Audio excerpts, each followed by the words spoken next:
Hey guys, tonight we're heading somewhere damp, creaky, and wildly uncomfortable. The sleeping quarters of medieval sailors.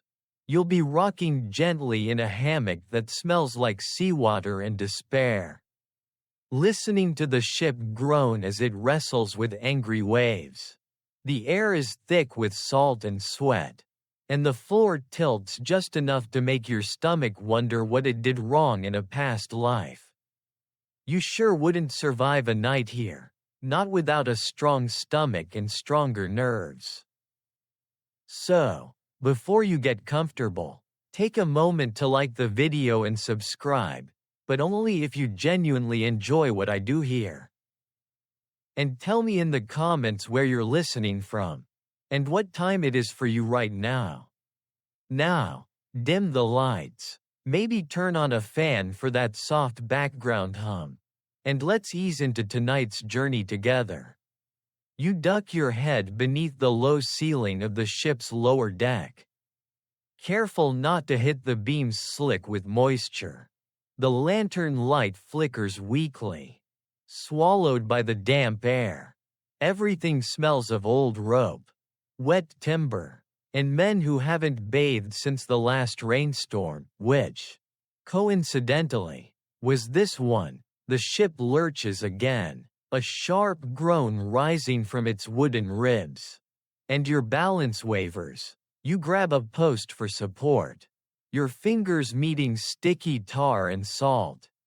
Outside, the storm screams. Wind punches through every crack, spraying cold water over the planks. Each wave slams the hull with the force of a giant fist. And the whole world tilts, then rights itself, like a drunk trying to find his footing. The sound never stops, ropes snapping, sails thrashing, timbers creaking. You'd think the noise would make sleep impossible. You'd be right. Still, the crew has learned a strange sort of peace in the chaos. You glance around. Hammocks sway like ghosts between the beams, filled with snoring bodies, faces half buried in coarse blankets. Someone mutters in his sleep, a prayer, or maybe a curse. The air buzzes with exhaustion. The heavy, rhythmic sighs of men too tired to fear the sea anymore. A droplet of water splashes your cheek. You look up. The ceiling leaks in thin trickles, carrying salt down onto the sleeping men below. A few have spread their cloaks to catch it. Others simply let it fall, too worn out to care. The deck rolls again, and one hammock swings high enough to bump the next.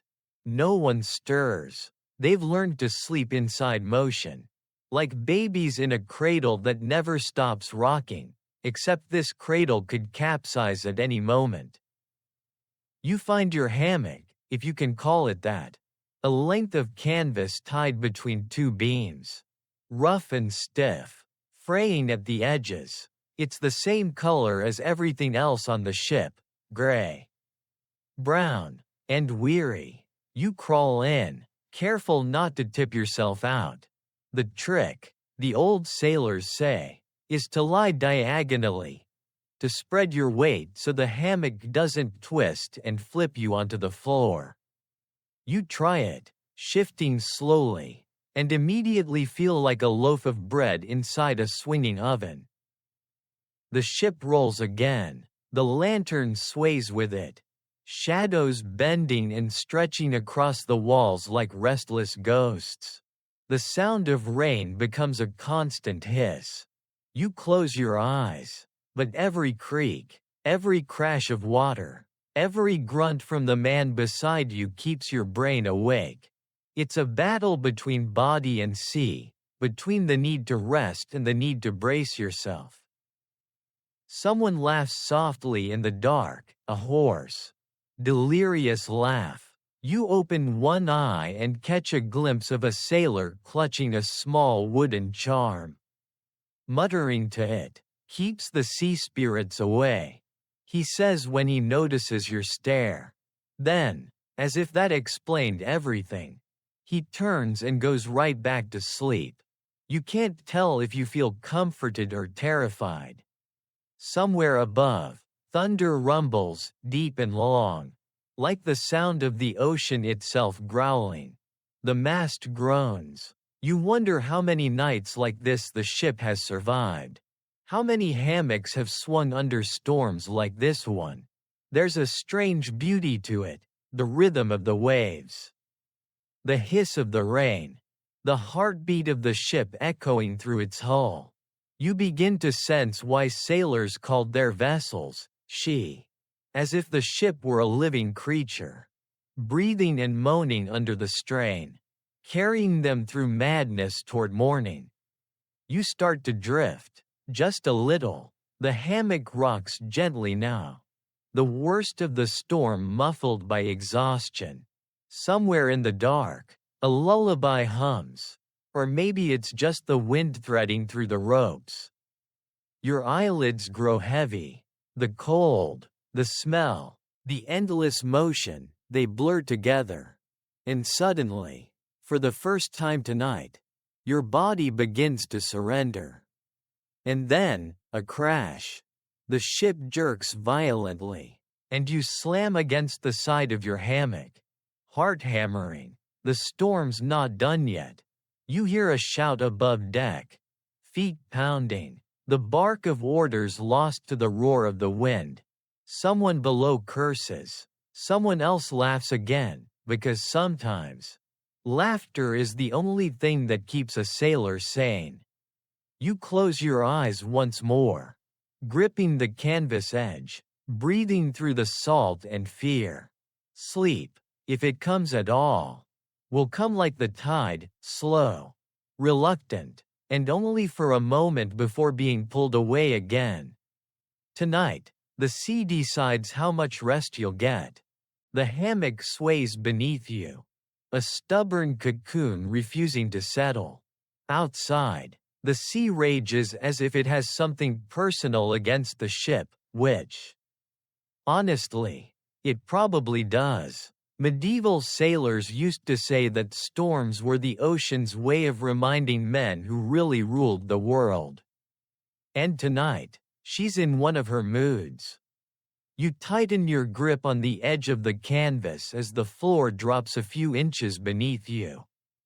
Then lurches back up. Water splashes through the cracks in the deck above, dripping onto your forehead in slow, steady rhythm, a primitive torture that would drive anyone else insane. But you're learning to count the drops. 1, 2, 3, a crash of thunder. 4. Across the narrow aisle, another hammock swings wildly, its occupant muttering a half-asleep prayer. Holy Mary, full of, he stops mid-sentence. The ship jerks again, and he finishes with a grunt that might have been an amen. The air reeks of sweat, pitch, and fear, but also of routine. Everyone here knows this chaos by heart. This is life at sea, and the art of sleeping through it is practically a religion. The man nearest you, a broad-shouldered sailor with a scar across his jaw, opens one eye and smirks.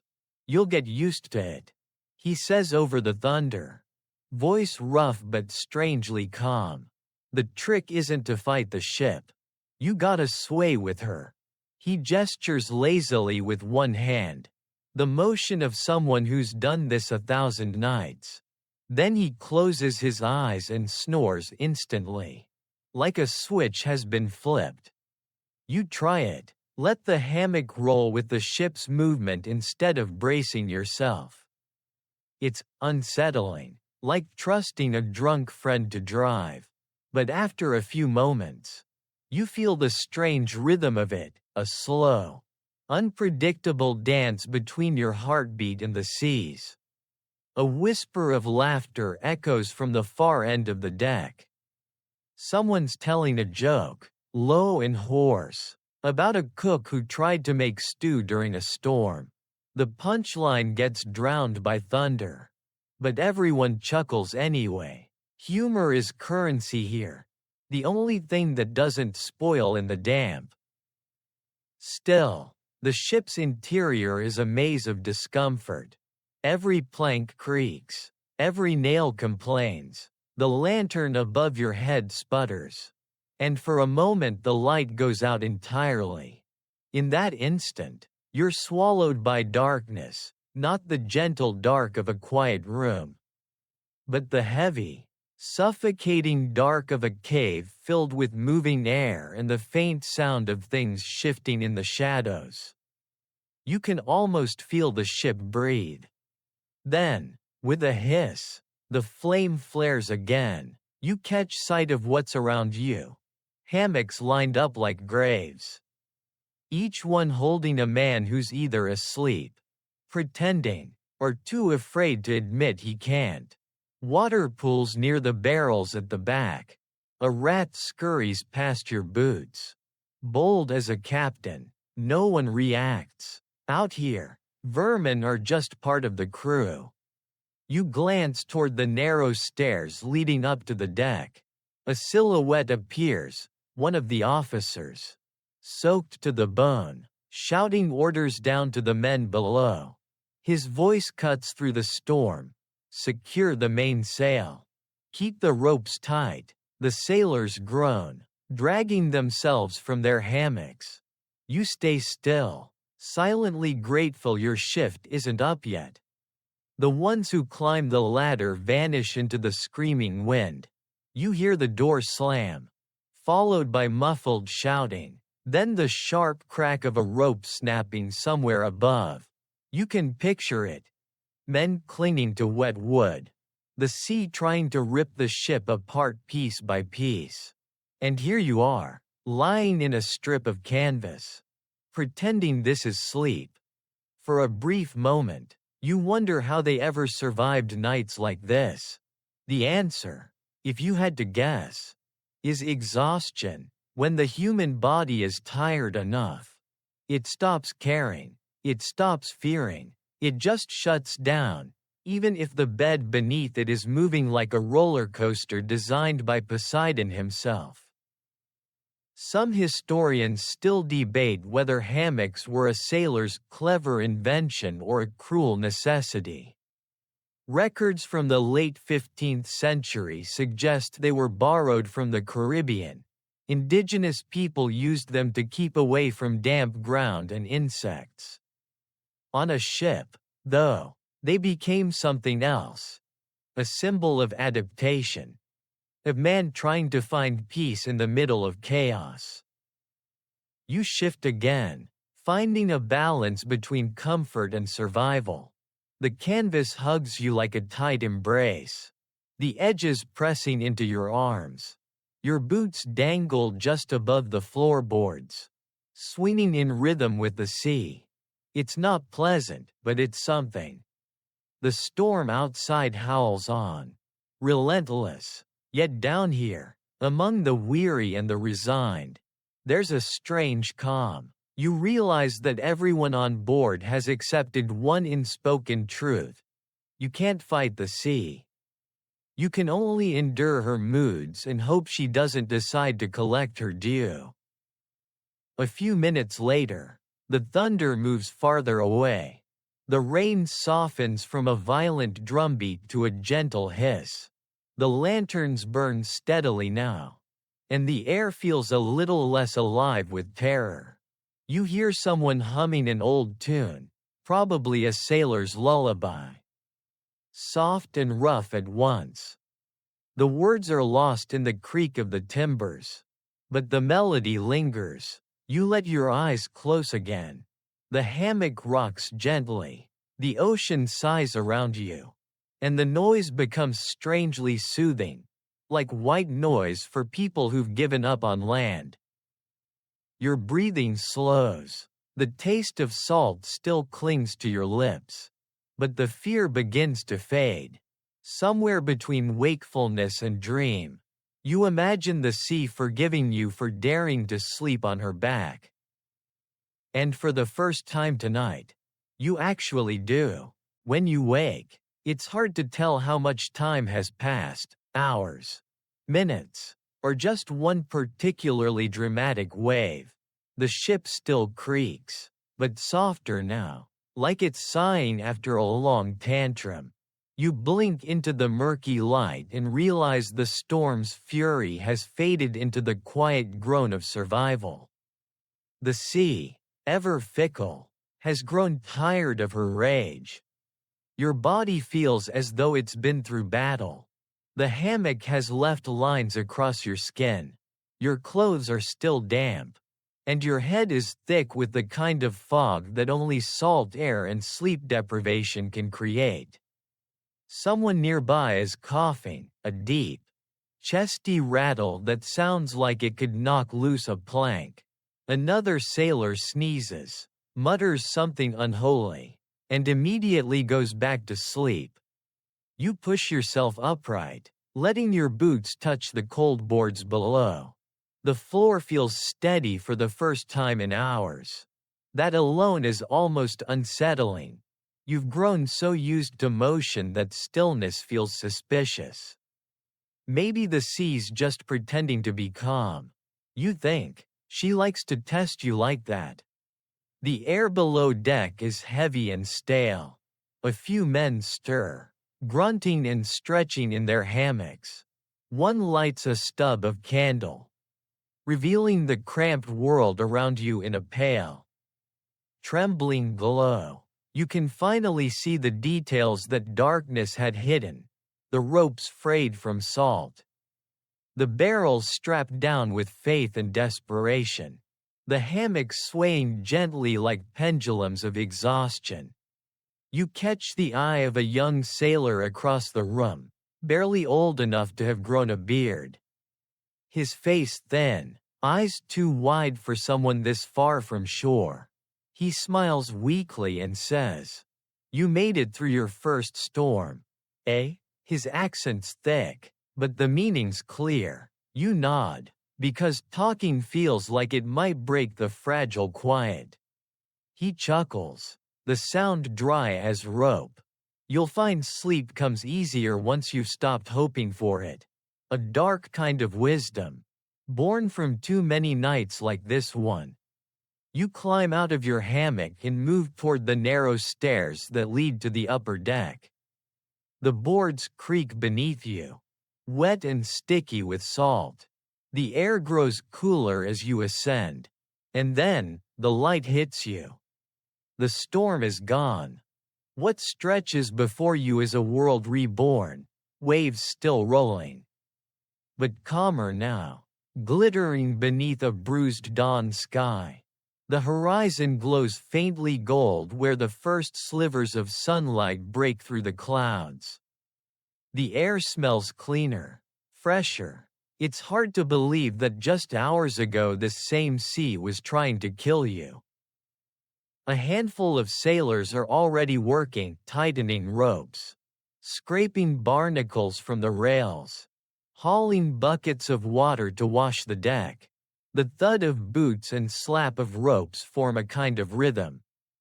Half chore, half ritual. For them, this is normal. Storm, calm, storm again, like breathing in and out. One of the older sailors, his beard crusted with dried salt, catches you staring at the water. "First night's the worst," he says, voice gravelly. "After that, you stop dreamin' of dry beds." He gestures toward the sky with his chin.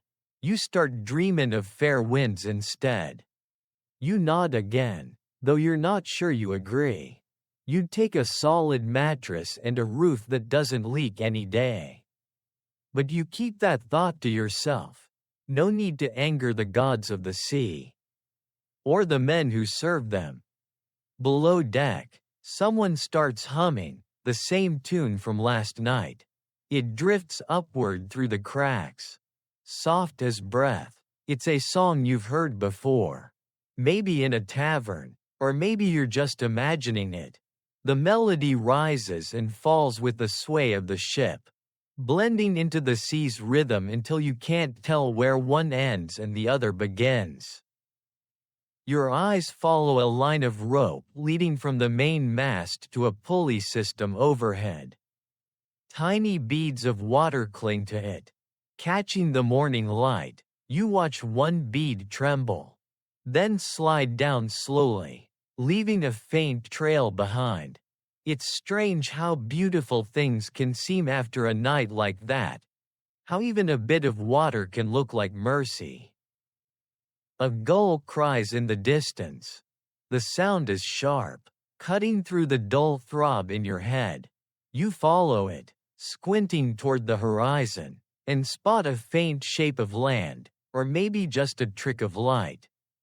Sailors see things after long nights. Whole islands, ghost ships, sometimes even the faces of those they've lost. Don't stare too long, the old sailor warns without looking up. The sea likes to play tricks. She'll show you what you want, just to take it back. He says it so casually, as though he's discussing the weather. You wonder how much truth hides in that superstition.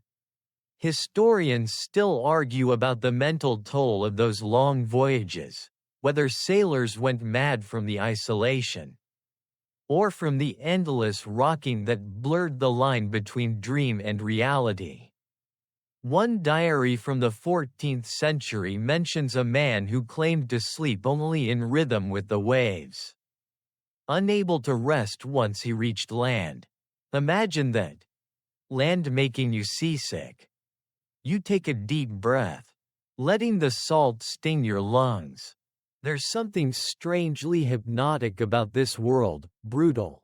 Yes, but also peaceful in its own unforgiving way.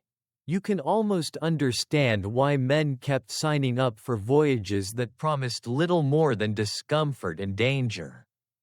The sea takes everything from you: privacy, warmth, safety, but gives you something else: perspective. As you stand there, the sun finally breaks through the last shreds of cloud, painting the waves in molten gold. The deck gleams, the ropes steam, and for one fragile moment, it feels like the world has forgiven you for daring to sleep through its fury. You turn back toward the hatch, ready to crawl into your hammock again. The thought of rest suddenly feels possible, maybe even earned. The ship rocks gently, humming to itself, like a creature that's fed and content for now. And as you lower yourself once more into that rough strip of canvas, you realize something simple and profound. Sleep isn't just rest out here. It's surrender. You close your eyes, the ocean sighs, and once again, you let go.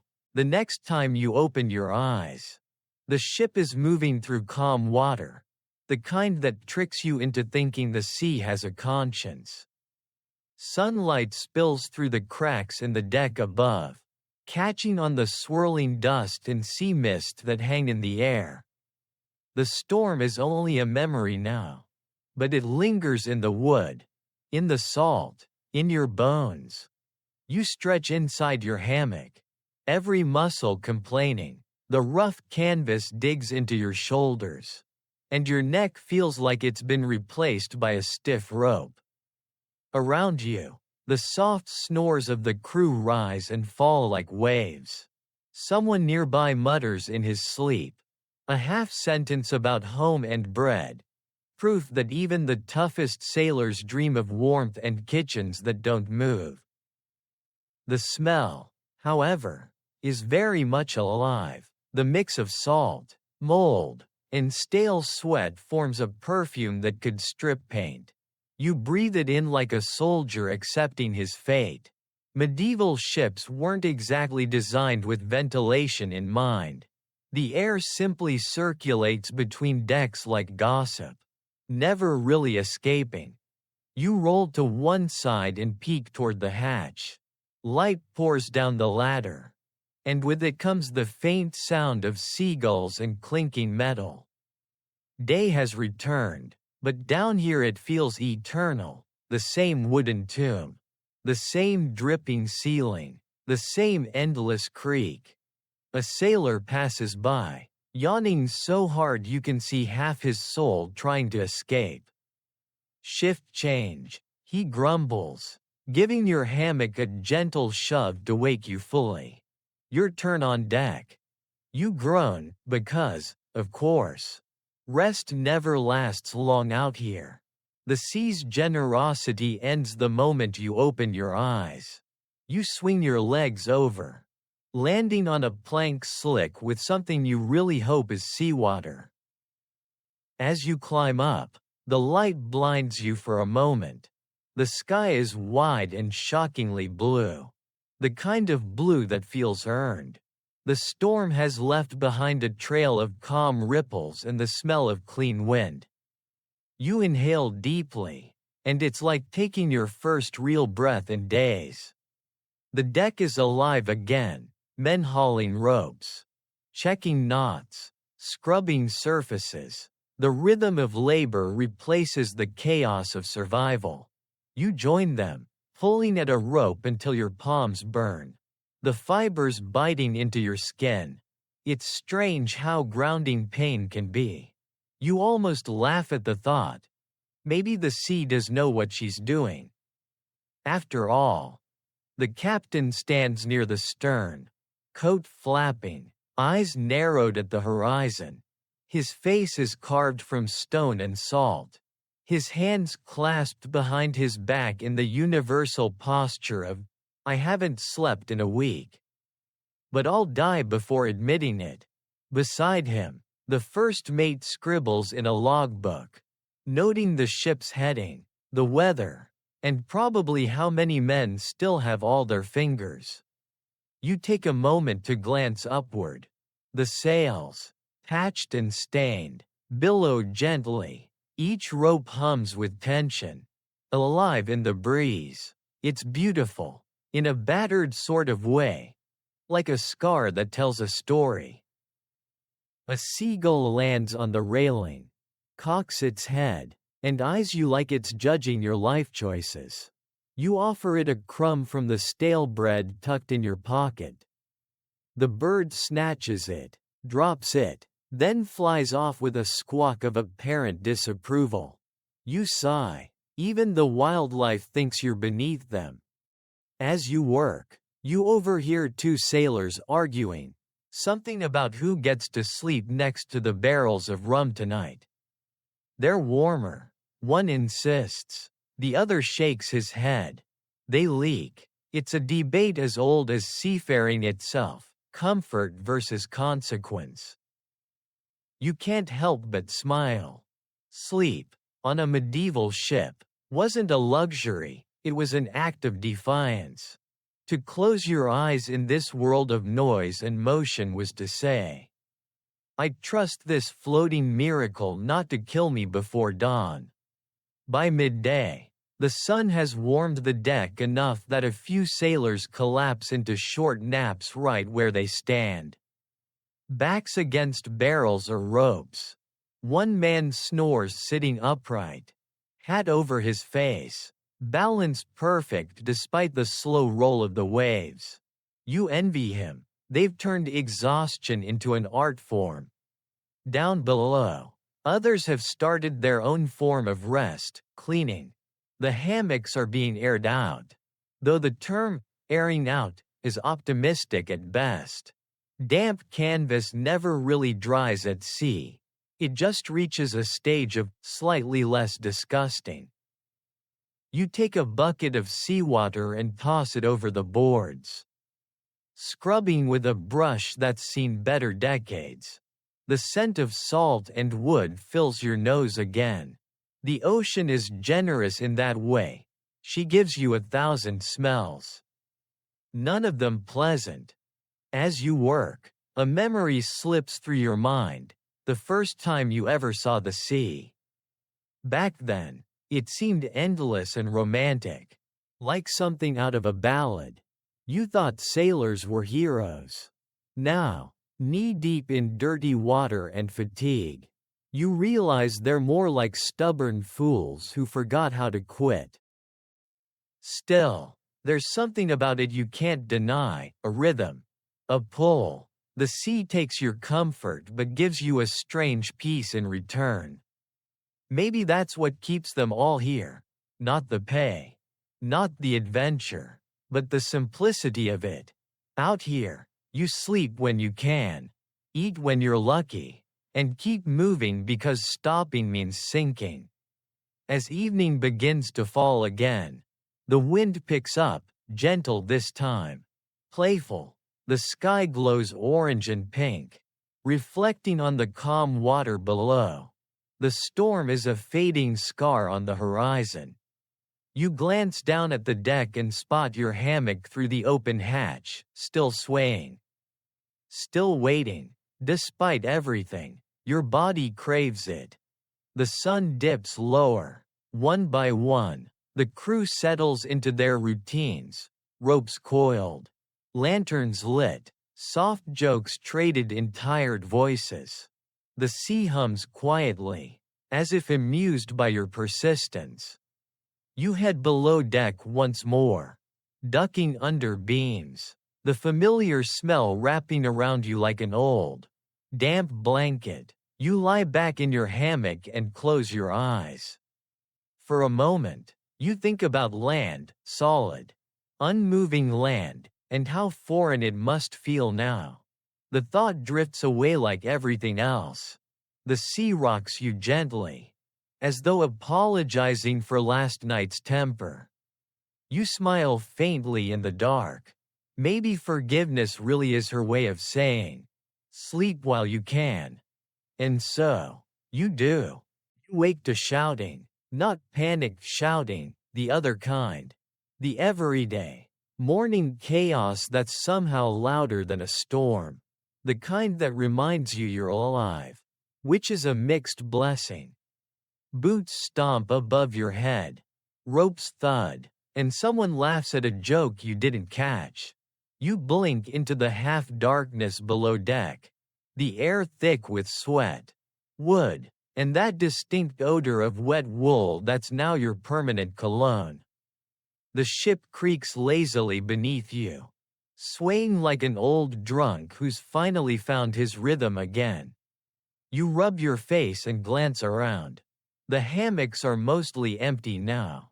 A few stragglers still cling to their last scraps of sleep, faces half buried in grimy blankets. Snoring through the noise. You envy them. Sleep here is a currency. And you're always broke. A sailor trudges past you with a bucket. The smell hits before the sight, bilge water. You make a mental note to breathe through your mouth for the next 5 minutes. He grins at you through a beard that could hide a small bird. Morning, sunshine, he says, because sarcasm is the only thing stronger than saltwater. You grunt back, swinging your legs over the hammock's edge. Your boots land with a soft thunk on the wooden floor. Still damp from last night's condensation. You stretch, and your spine pops like kindling. Every joint in your body complains. But at least they're all still working, for now. When you climb the ladder, the world greets you with blinding light. The air above deck is crisp and cold. A slap of wind filled with salt and freedom. The storm clouds have vanished completely, leaving behind a sky so blue it almost feels sarcastic, as if the heavens are mocking you for thinking the worst was over. The ship cuts smoothly through the water now. The sails fat and white, snapping lazily in the breeze. Men move with a kind of sleepy efficiency, tightening ropes, patching sails, bickering about whose turn it is to clean the captain's chamber. There's a rhythm to it all, one part labor, one part ritual, and a heavy dose of pretending everything's fine. You glance toward the captain's quarters. A small wooden door near the stern. You've never been inside, of course. Ordinary sailors don't go there unless invited or punished. Rumor has it there's a bed with real blankets in there. Imagine that. Blankets. Historians still debate how luxurious captains really lived. But sailors' tales insist their quarters were like floating palaces compared to the slop and stench below. You try not to think about it. The envy would keep you up at night, assuming you weren't already up because of the rats. One of your crewmates, a wiry man named Braun, leans against the railing, gnawing on something that could either be bread or a long-lost artifact. "Beautiful morning," he says between chews. His smile is missing 2 teeth. But his optimism fills the gaps. You nod, squinting at the endless horizon. "For now," you reply. He laughs, low and knowing, "Always for now." The sea stretches out, calm and endless, a sheet of polished metal under the sun, but you know better than to trust her. Calm seas lull men into laziness. And laziness is how people end up overboard. Still, there's something hypnotic about it, the repetitive creak of the mast, the whisper of the sails, the steady slap of waves against the hull. The noise becomes its own kind of lullaby, one you can't escape whether you're on deck or in your hammock. Down below, the cook is clanging pots. The smell of something vaguely edible wafts up, though it's hard to tell what. Maybe salted fish, maybe regret. Meals aboard a medieval ship were more about survival than taste. The food had one goal: to keep you conscious. Most of it was soaked in brine or vinegar to last the voyage. Which means every bite tastes like ocean and despair. You hear laughter from the men waiting for their share. Someone cracks a joke about how the stew could double as caulking for the hull. The cook responds with a ladle pointed like a sword. Humor again, the only seasoning available.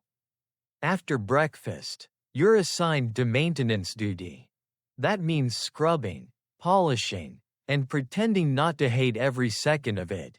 The deck is already hot under the sun, the kind of heat that sticks to your skin and makes every movement feel heavier. The smell of tar and salt fills the air as you help reseal a few cracks in the wood.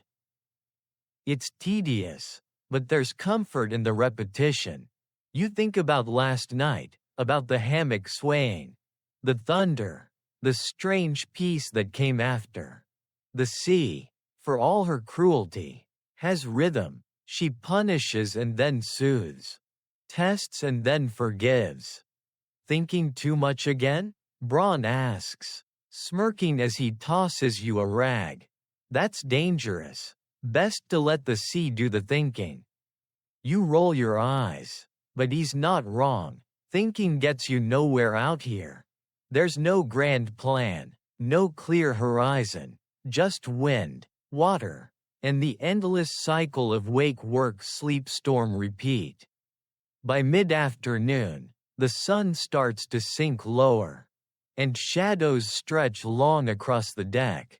The air cools, and the sound of the sea deepens into something softer. The men begin to slow, not because the work ends, but because exhaustion wins. When the night comes, it's sudden. The sea darkens, the stars blink alive, and the world narrows down to the creak of wood and the hiss of the wind. The lanterns are lit one by one, small golden halos swaying in the breeze. You return to your hammock, sliding into it like a ritual you've already mastered. It smells faintly of mold, salt, and something unidentifiable, maybe despair. Maybe comfort. The line between the two blurs out here. As you rock in the dark, listening to the ocean breathe, you start to understand the strange addiction sailors have to this life. It's miserable. Yes, it's filthy, dangerous, exhausting, But it's also pure. Out here, there's no pretense, no distraction, just you and the sea and the fragile promise that she might let you wake again tomorrow. You close your eyes. The hammock sways. Somewhere above, a seagull cries into the night, or maybe it's just the wind. You think of home, of land, of silence. And then, you stop thinking at all. The sea has taken your mind. And in return, she gives you sleep. You dream of silence, the kind that doesn't exist at sea. No creaking timbers, no dripping leaks, no thunder or shouting or waves slamming like fists. Just stillness. For a few blissful seconds. Your body believes it. Then, a rope creaks above your head. Someone coughs. And reality returns like a splash of cold water.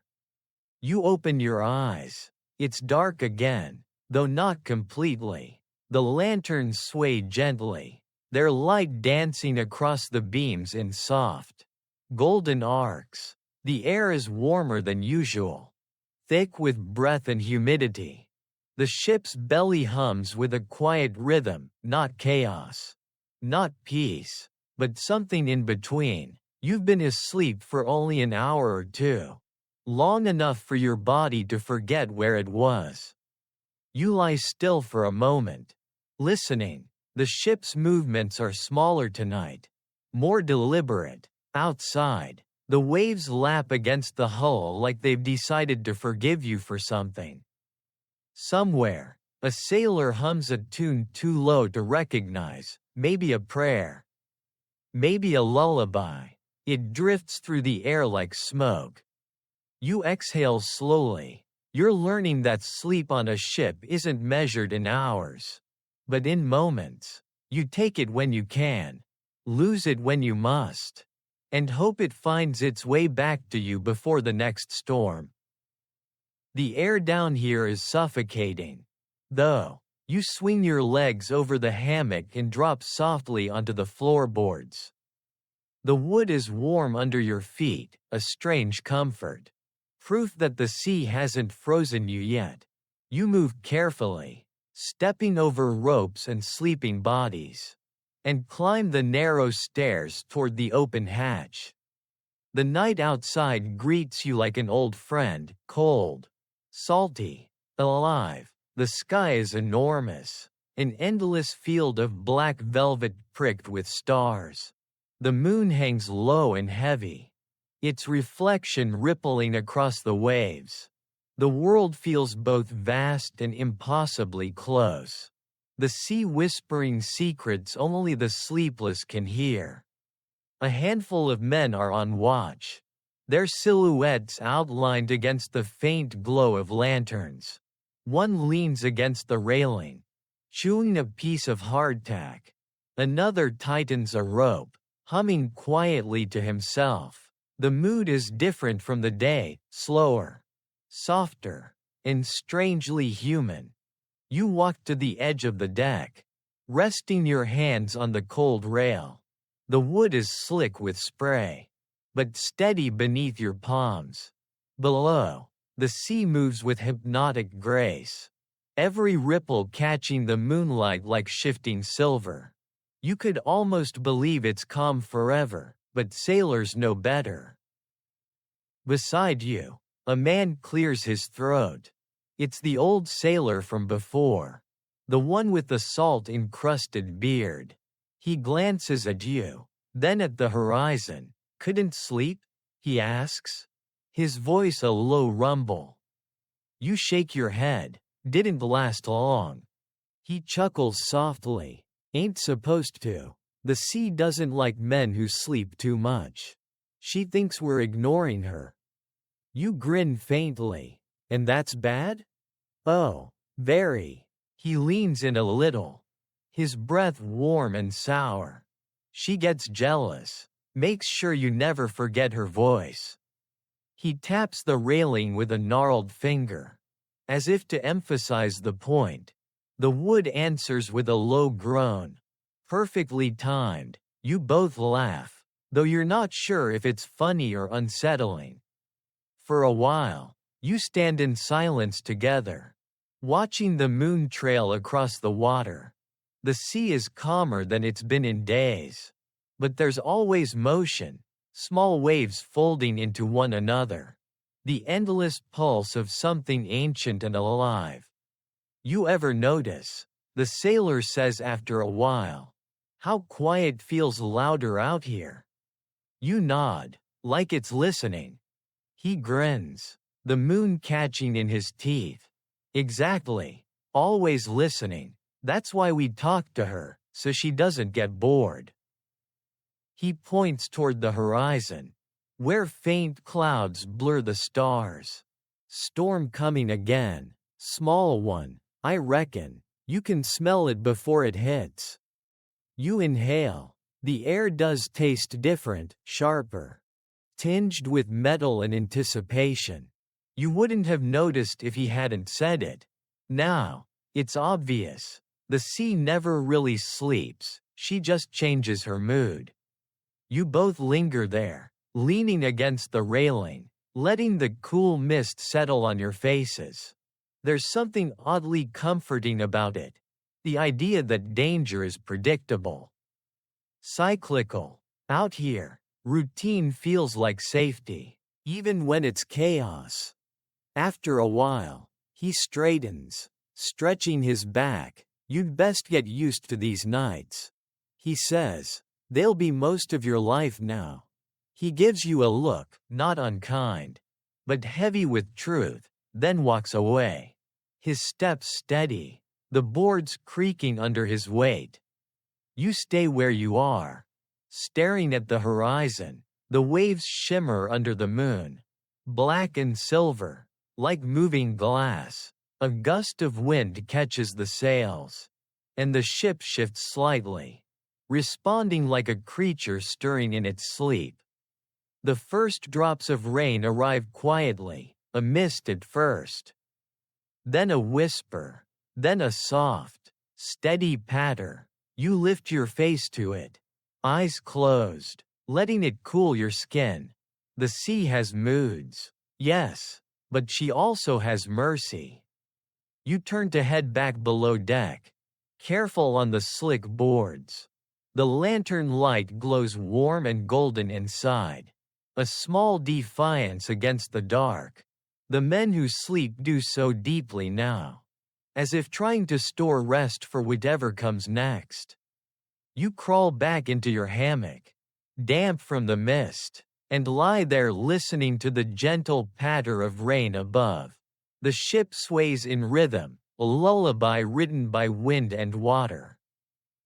Your thoughts drift. You think of the old sailor's words, of how the sea listens, how she never lets you forget her voice.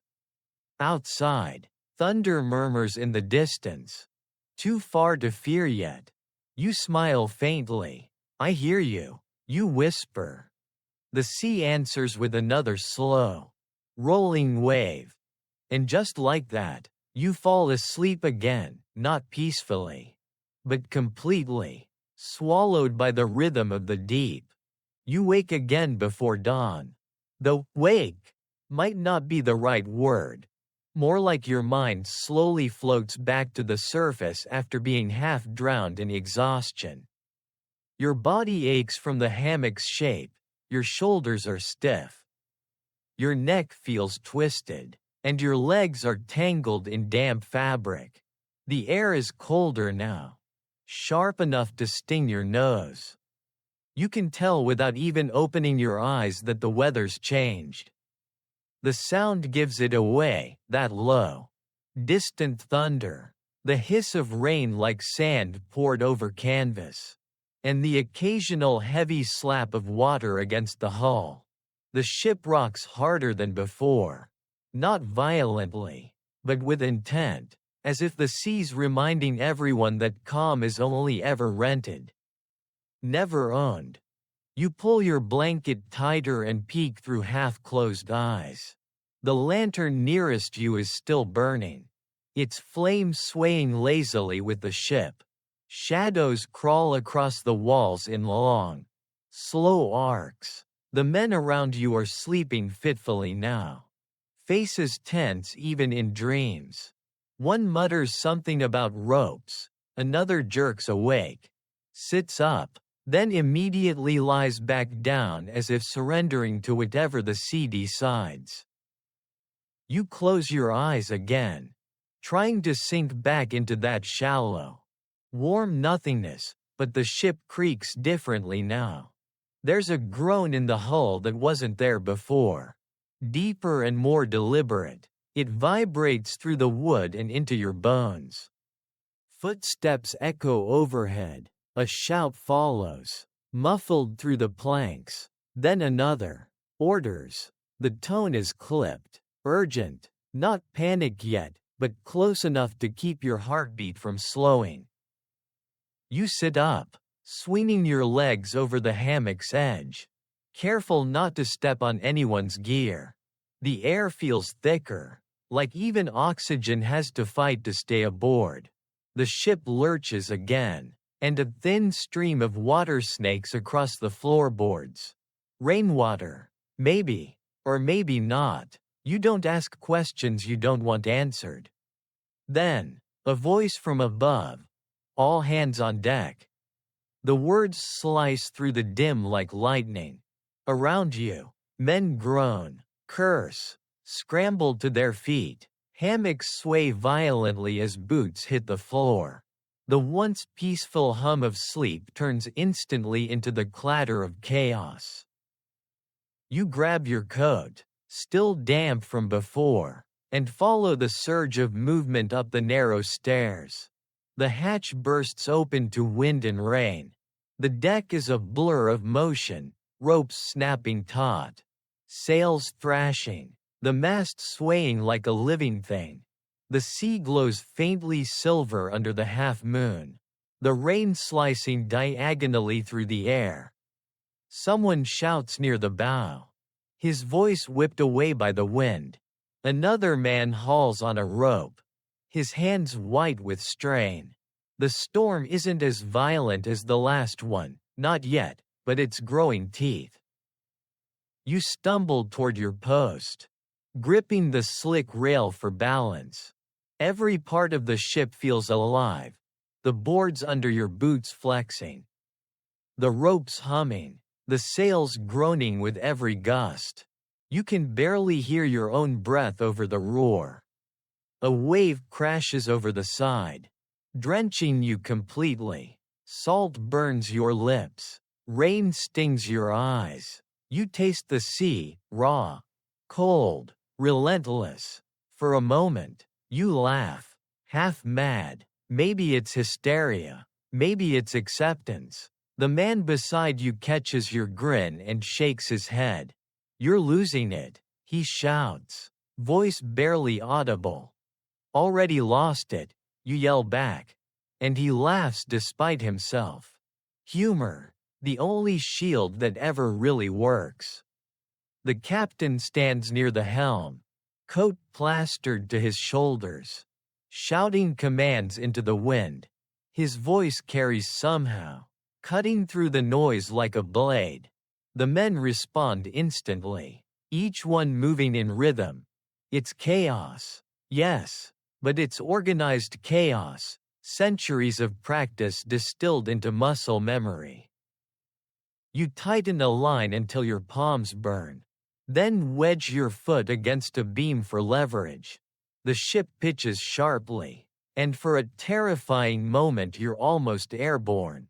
The deck vanishes beneath you, then slams back up, rattling every bone in your body. But you don't fall, you don't even shout, you just hang on. Somewhere in the storm, the old sailor's voice echoes in your mind. She doesn't like men who sleep too much. You almost smirk, guess I'm safe. Then, you mutter through clenched teeth. Another wave hits, smaller this time, but colder.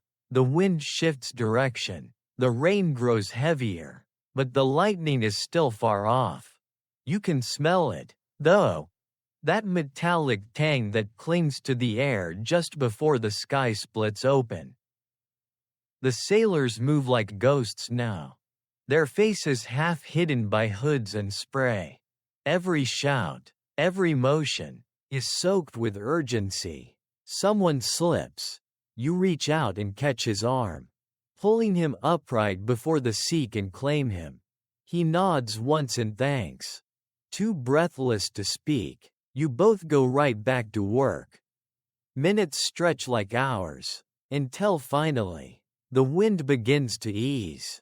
The rain lightens. The waves, though still restless, no longer try to tear the ship apart.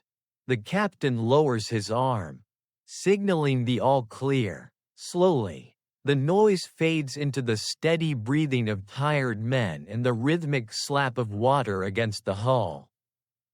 You stand there for a moment, drenched, shaking, and grinning like an idiot. The sea has spared you again, but only barely.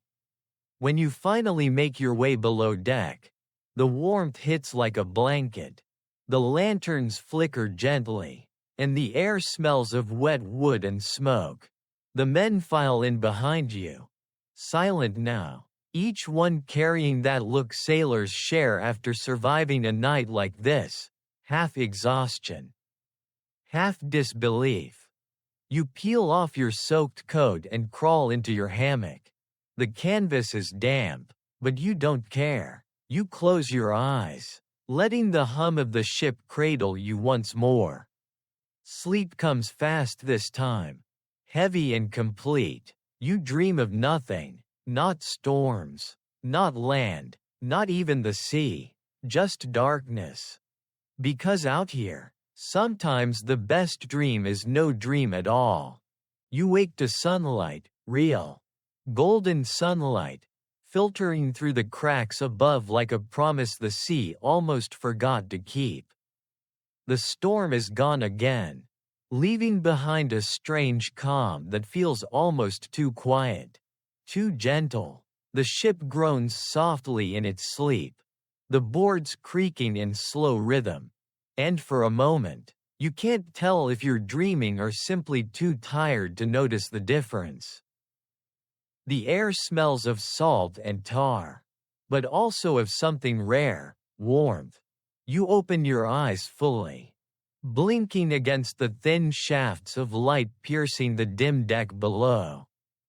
Around you, sailors stir like ghosts waking after centuries. A few are already moving, men who seem to exist in a permanent state of semi-awake.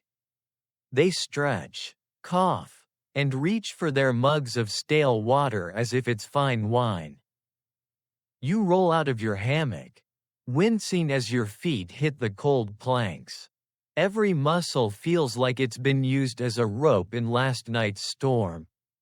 You rub your shoulders, glance upward, and see droplets still clinging to the beams like tiny mirrors. The ship's interior hums with the slow rhythm of recovery. The cook shuffles by carrying a dented pot that smells vaguely edible. Stew, he grunts, as if saying the word will make it more appealing. You catch a glimpse of the contents, something brownish with suspicious lumps, and decide hunger is negotiable. A sailor nearby grins at your expression. Better eat it while it's still warm, he says. Once it cools, it fights back.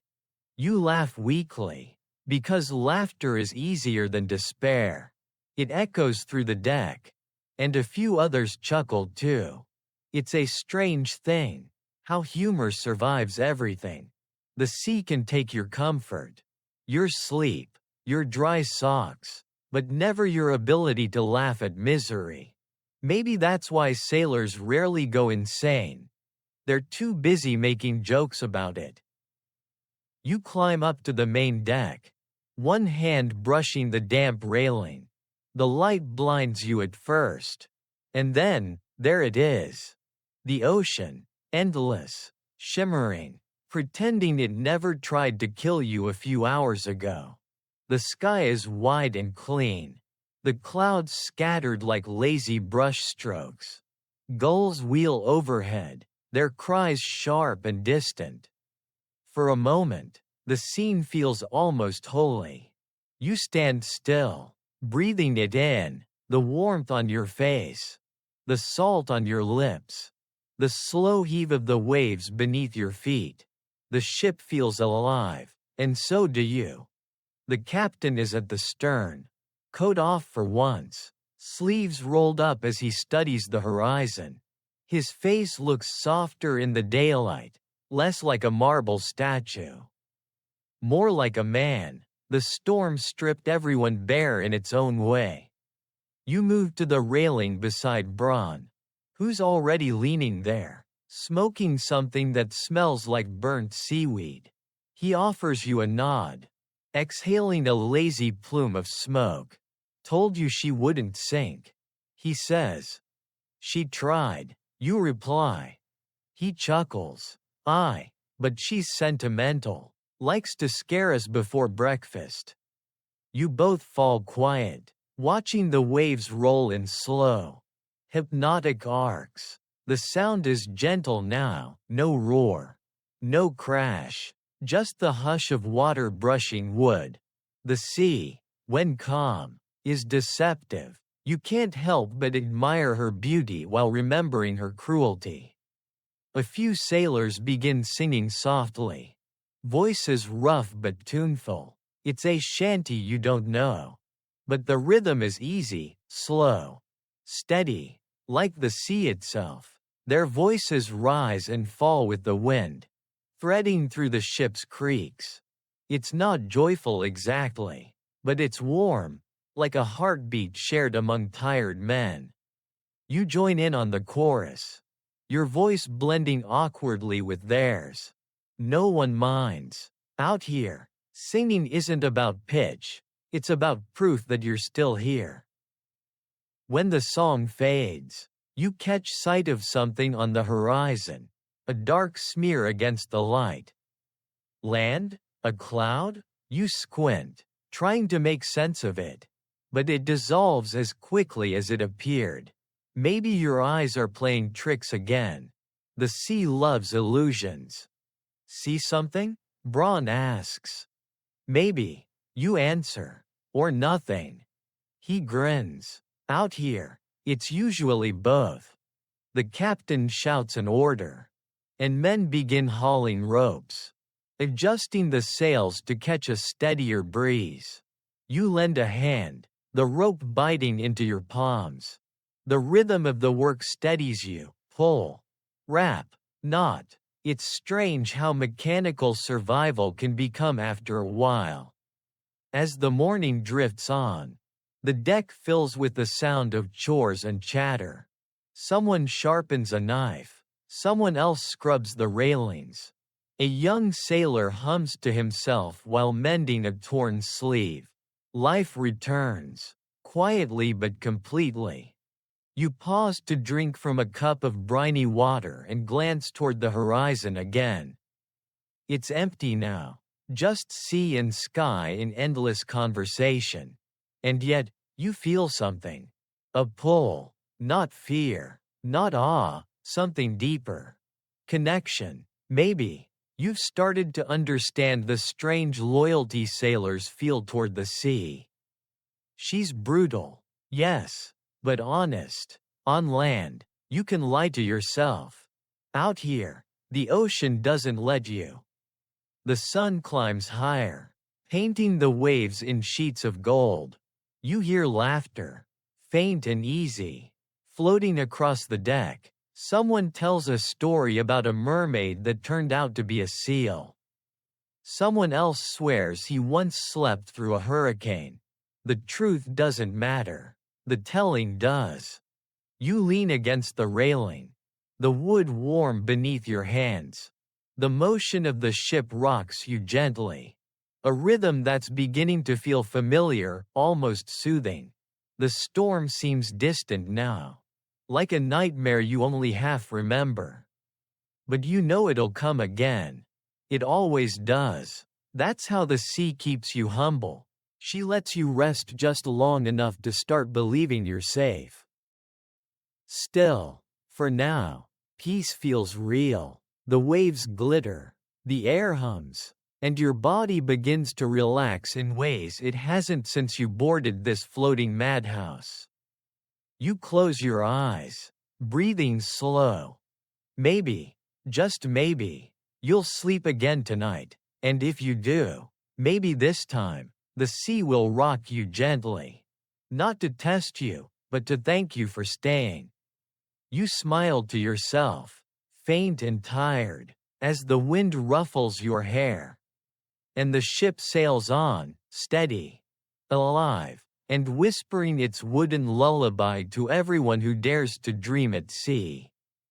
The next morning greets you not with thunder or shouting, but with silence. Not absolute silence. Of course, the ship still sighs and creaks as it always does, but a kind of quiet that feels rare and almost tender. The air is warm and still, and the smell of salt is soft instead of sharp. You lie in your hammock longer than usual, staring up at the low beams, watching the light dance across them through the slits in the planks above. Every movement feels slower today. Even your heartbeat seems to have found a calmer rhythm, one that matches the gentle rocking of the ship. When you finally climb out, your boots land on dry boards for once. No puddles, no dripping from the ceiling. Just the faint smell of smoke from the galley and the low murmur of conversation above deck. You climb the ladder into the light and are struck by the sight of the sea, calm, endless, glittering. The water is so still it reflects the sky perfectly. Like polished glass. It's the kind of morning that almost tricks you into believing the sea loves you. Braun's already there, of course, leaning against the railing with his usual smirk. "Morning, dreamer," he says. "You missed breakfast.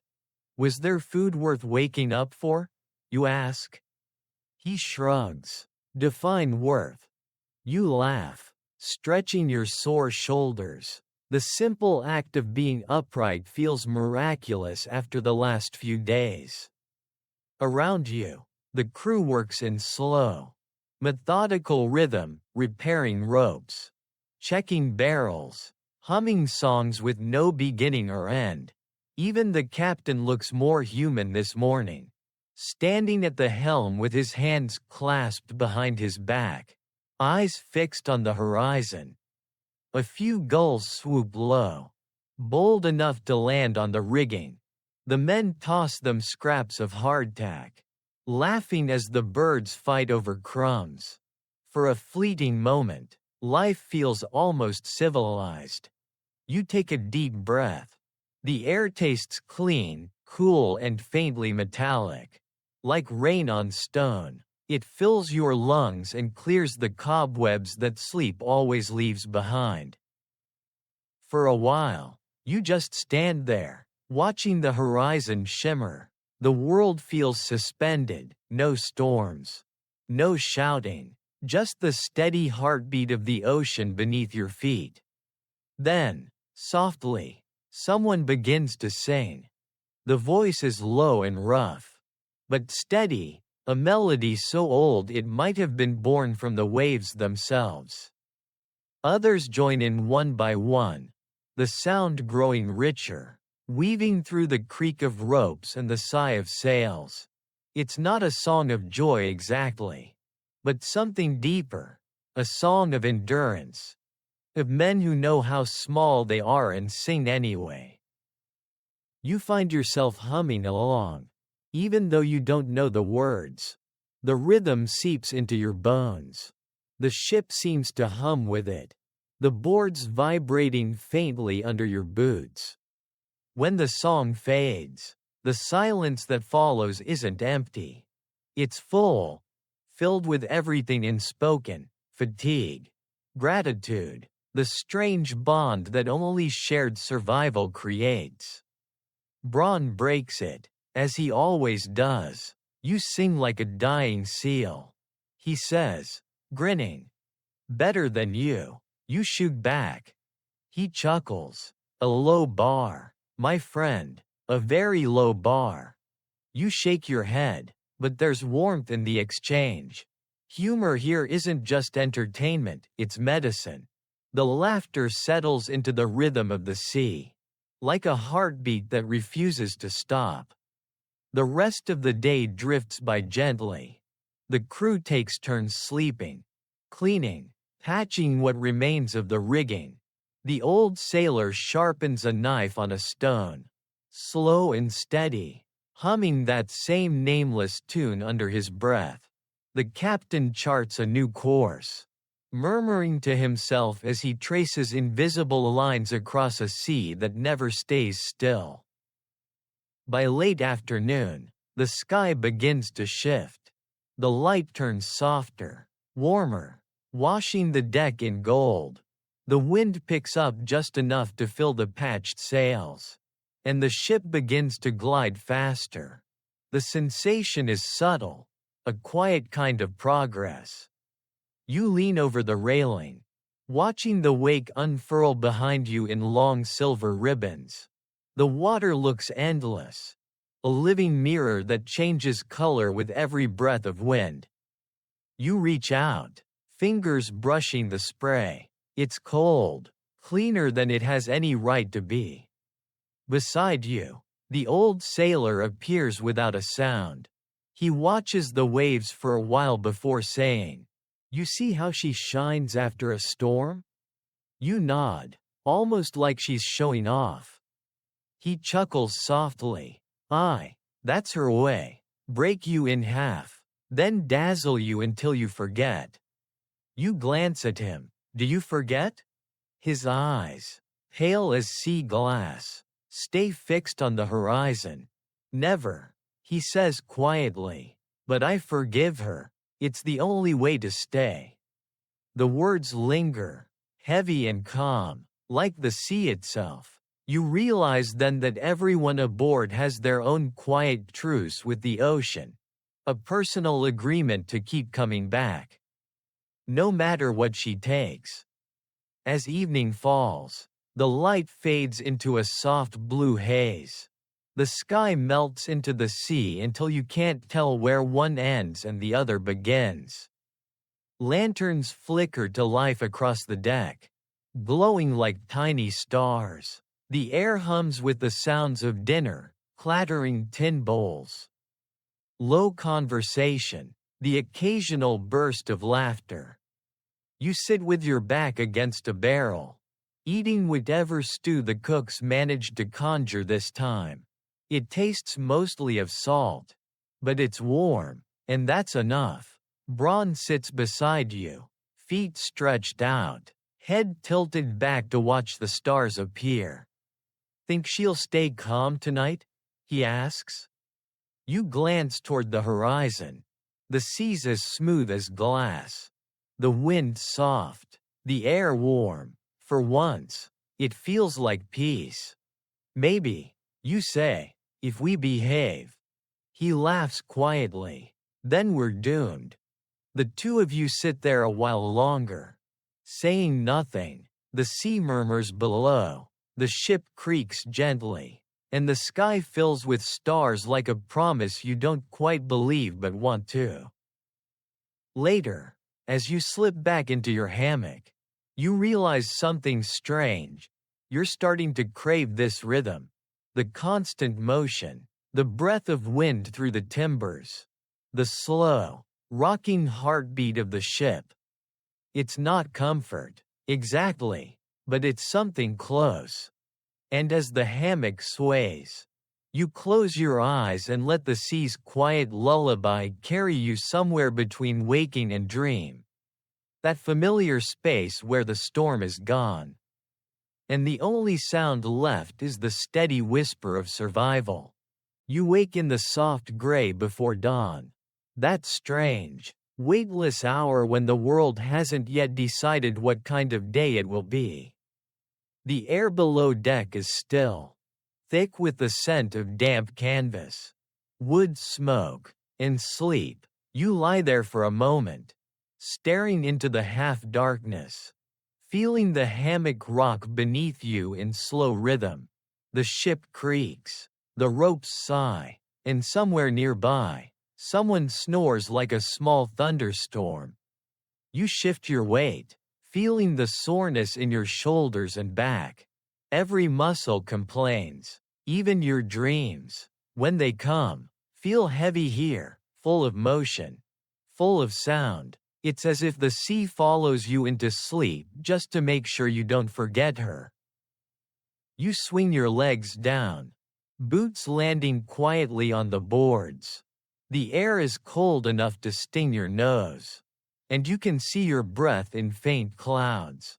The lanterns have burned low, their light flickering in tiny, trembling pools. You move carefully among the sleeping crew, stepping over coils of rope and half-empty mugs, until you reach the ladder and climb toward the pale light above. The deck greets you with silence. The horizon is just a faint blur between sea and sky, the color of tarnished silver. The water is calm, only small ripples moving under the ship's slow drift. A faint wind carries the smell of salt and something faintly sweet, seaweed. Maybe, or the memory of rain. You breathe in deeply. After days of storms and shouting, this quiet feels almost holy. The captain stands near the helm, his coat buttoned tight against the chill, eyes fixed on the faint edge of dawn. You nod to him, but he doesn't look away from the horizon. He's not really watching for land. Captains rarely are. They're watching the weather, the light, the shape of the clouds, reading the mood of the sea like a priest reading scripture. You make your way to the bow. Braun is there, as usual, already awake. He's perched on a coil of rope, boots propped against the rail, staring into the gray. A small tin cup steams in his hand. "Morning," you say. He smirks without looking at you. "Is it?" You grin. "Depends on your definition." He takes a sip, grimaces, and offers you the cup. "Coffee," he says, "or something pretending to be." You take a cautious sip. It's bitter, almost burnt, but warm. You hand it back. Close enough. For a while, you both sit in silence, watching the sky lighten, the clouds shift from gray to pale pink, the sea catching their color like liquid glass. The first rays of sunlight touch the sails, turning them faintly gold. Everything feels fragile in that moment, like the world's holding its breath. "You ever think about how small we are?" Braun says suddenly, voice low. You glance at him. "All the time." He nods, eyes still on the water. "You spend enough nights out here. It gets to you. You start thinking the sea's not just big, she's infinite. And you're just some fool floating on her skin." You smile faintly. Comforting thought. He chuckles. "It is. Actually. Makes the rest of life seem less serious." You let that sink in. Maybe he's right. Out here, there's no room for pride or pretense. The sea doesn't care who you are, only that you hold on. A shout breaks the quiet, a lookout's voice from above. "Dolphins off the starboard." Instantly, heads turn, and men hurry to the rail. You follow, squinting into the sunlight. There they are, sleek gray shapes darting through the water, keeping pace with the ship. They leap and dive in perfect rhythm, cutting through the waves like living silver. Laughter ripples across the deck. Even the captain smiles. For a few brief minutes, the crew forgets their aches, their hunger, their endless fatigue. The dolphins move like joy made visible, effortless and free. They say it's good luck. Braun murmurs beside you. You watch one leap high, twisting in the air before vanishing back into the deep. Maybe we deserve some. He grins. Don't push it. The moment passes quickly, as all good things do at sea. The dolphins veer away, disappearing into the glittering horizon. The men return to their tasks, tightening ropes, mending sails, swearing softly about the work. The laughter fades, replaced by the usual rhythm of survival. By midday, the heat returns. The deck glows under the sun and the air feels heavy. Sweat slicks your neck as you scrub the boards with a rag soaked in seawater. The salt stings your skin, but there's something grounding about it, the scrape of wood under your hands. The simple repetition of movement. The old sailor joins you, dropping down beside a barrel. He works slowly, humming a tune that sounds half lullaby, half warning. Storms will come again, he says after a while, his voice low and rough. You glance up. You can tell already? He chuckles softly. You don't need clouds to know a storm's coming. You just need memory. You think about that. About how memory itself feels like weather out here. Always changing, always waiting to return. The afternoon drifts on. The air grows thick, the sun relentless, but the sea remains calm. Too calm, maybe. Even the wind seems to hesitate. By evening, a strange stillness settles. The sails hang limp. The ocean turns to glass. Flat and quiet, the horizon blurs again, the light fading to amber. The crew moves more quietly now. Their jokes softer, their eyes flicking upward every so often. You can feel it too, that uneasy peace. The kind that comes before something changes. Braun catches your expression and smirks. You feel it? Yeah, you say, like the air's holding a secret. He nods. The sea's always holding one. The lanterns are lit one by one as night falls. The ship glows faintly against the dark. A fragile speck of light adrift in endless water. The men eat in silence. The old sailor's tune drifting again through the air. You finish your meal, stretch, and climb back to your spot at the railing.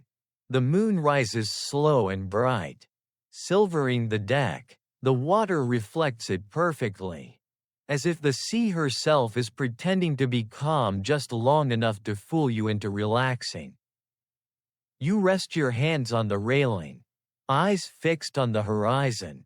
The quiet feels too deep, too heavy, the kind that hides something underneath. But for now, you let yourself believe in peace. You whisper into the wind, barely loud enough to hear. Let it last. The sea doesn't answer. She never does. But in the gentle rocking of the ship, you think you feel her listening.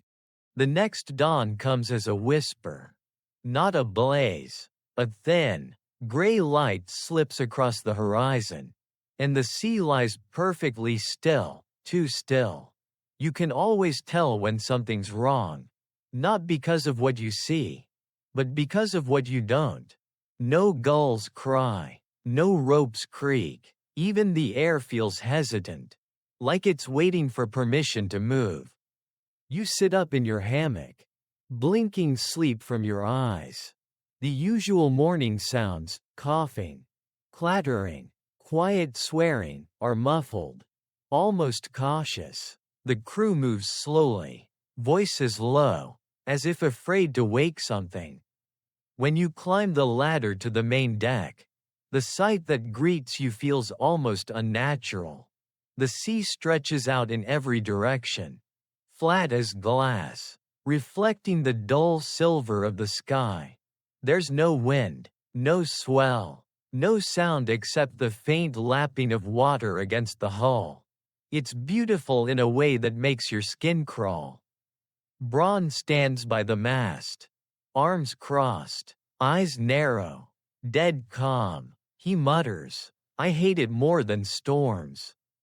You nod. Feels wrong. He gestures at the horizon. At least a storm has rules. This. He waves a hand at the stillness. This is the sea holding her breath. The captain moves across the deck like a ghost. His boots soundless against the planks. No wind for the sails. He says quietly, more to himself than anyone, "We drift until she decides otherwise." You follow his gaze upward. The sails hang limp, lifeless, without wind. The ship is a floating coffin. The heat builds fast, rising off the boards in shimmering waves. The sun, hidden all morning, bursts through the clouds with cruel intensity. Within minutes, sweat beads on your neck and the air feels thick enough to drink. The men strip off their shirts, fanning themselves with their hats, muttering curses that stick to their tongues like tar. The deck smells of salt, pitch, and exhaustion. By midday, the stillness starts to eat at everyone. Sailors pace like caged animals. The youngest among them tosses scraps of food into the sea just to watch them float. Another starts humming a song, off-key and strange, until someone tells him to stop. You've heard stories about calms like this, how they drive men half mad. Not storms, not wind, just silence, endless, perfect silence. You never understood before how noise could be a comfort. Hours pass, the sun burns red as it begins to sink, and the sea mirrors it perfectly, an ocean of molten gold. The heat has drained everyone of energy. Even Braun sits quietly now. His usual grin melted into a blank stare. You'd think the sea's being kind. He murmurs, voice hoarse. No waves, no danger. But she's crueler like this. Makes you wait, makes you think. You don't answer. You're too busy staring at the horizon, where the faintest ripple has begun to spread. Wind? You ask? Braun squints. Maybe. The captain notices it too. Trim the sails, he calls, his voice firm again. If the wind's coming, we'll be ready. The men spring to life. Relief cutting through the lethargy. Ropes tighten, canvas flaps weakly, hope stirs. The ripple grows larger, a dark line racing toward the ship. The air shifts, cool at first, then heavy. And then, with a suddenness that makes you flinch, the wind returns. It hits like a living thing, low. Powerful gust that slaps the sails full and sends the ship lurching forward. The calm shatters, the crew cheers, half from joy, half from sheer release. But the celebration doesn't last. The sky darkens unnaturally fast. The wind isn't steady, it grows harder, sharper, colder. The surface of the sea, once glassy and golden, turns the color of bruised steel. The old sailor appears beside you. His face unreadable. Told you, he says softly. The sea was just thinking. What's she thinking now, you ask? He doesn't smile. About balance. The first wave hits, not large, but enough to remind you what's coming. The second's bigger. The ship groans as it climbs the swell and slams down again, sending sprays of cold water across the deck.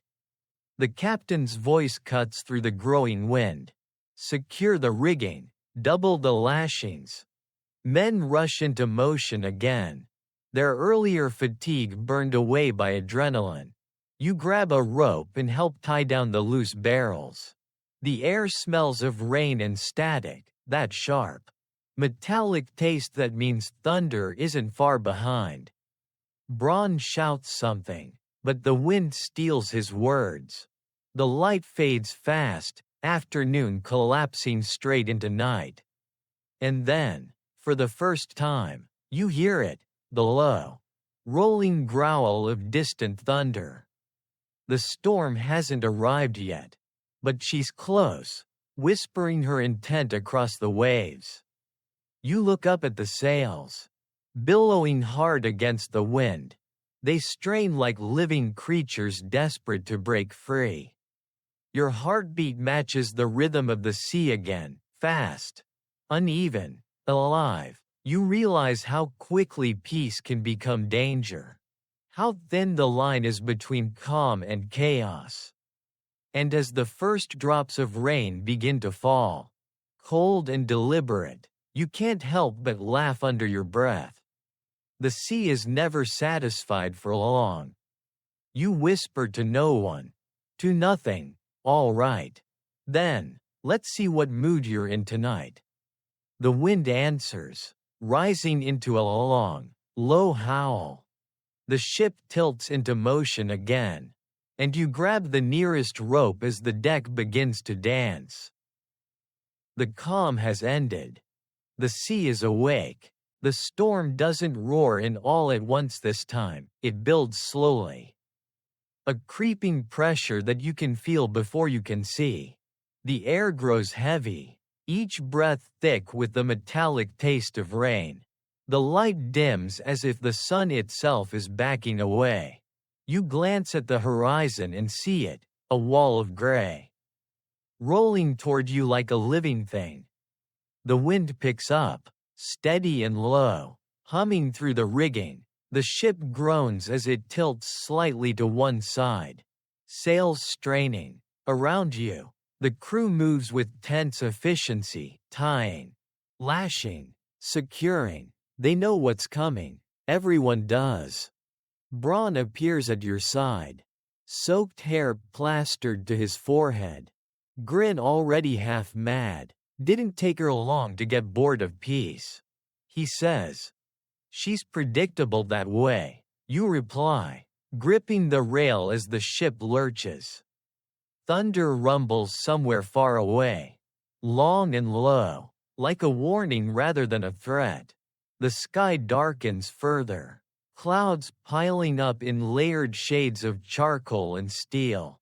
The water below turns restless, its surface broken by patches of foam and long, rolling swells. The captain stands near the helm, coat whipping in the wind. "Reef the mainsail," he shouts. "Make her light, we'll ride it through." You scramble to help, fingers fumbling with soaked rope. The rain begins as a fine mist, almost pleasant, but within minutes it becomes a sheet, drumming against the deck, soaking everything it touches. The world narrows to the few feet around you, everything else swallowed by gray. The sea rises. The waves come bigger now, lifting the ship high, then dropping her with bone-rattling force. You cling to the rope, the wood beneath your boots slick as glass.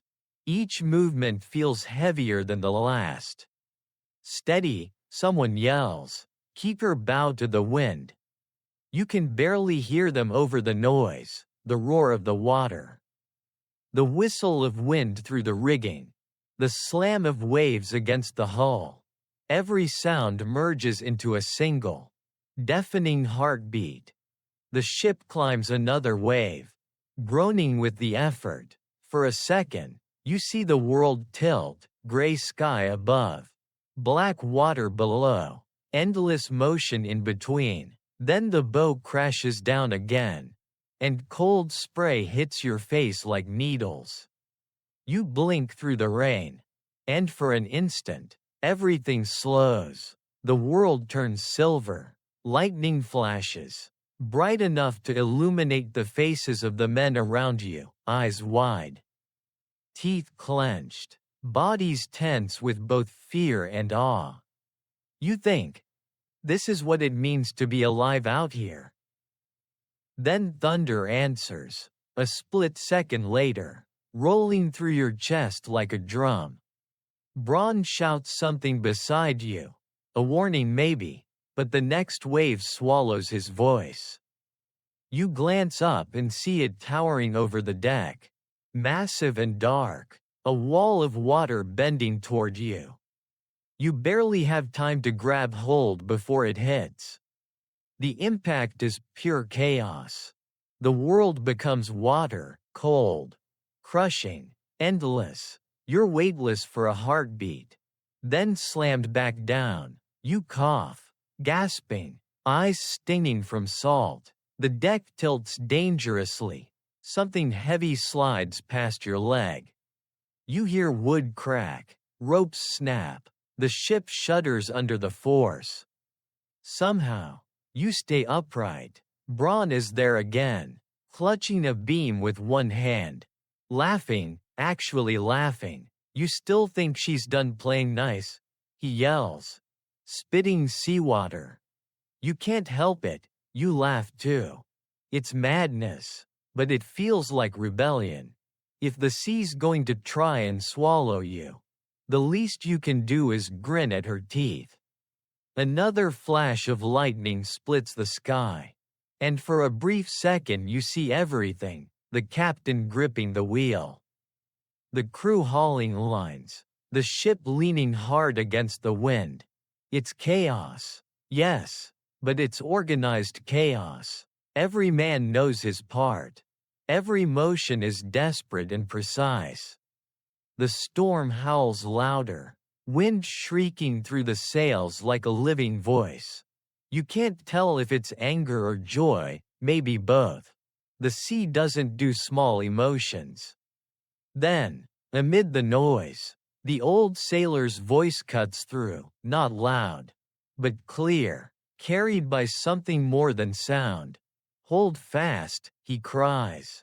And the words ripple through the men like a spell. You grab the rail tighter.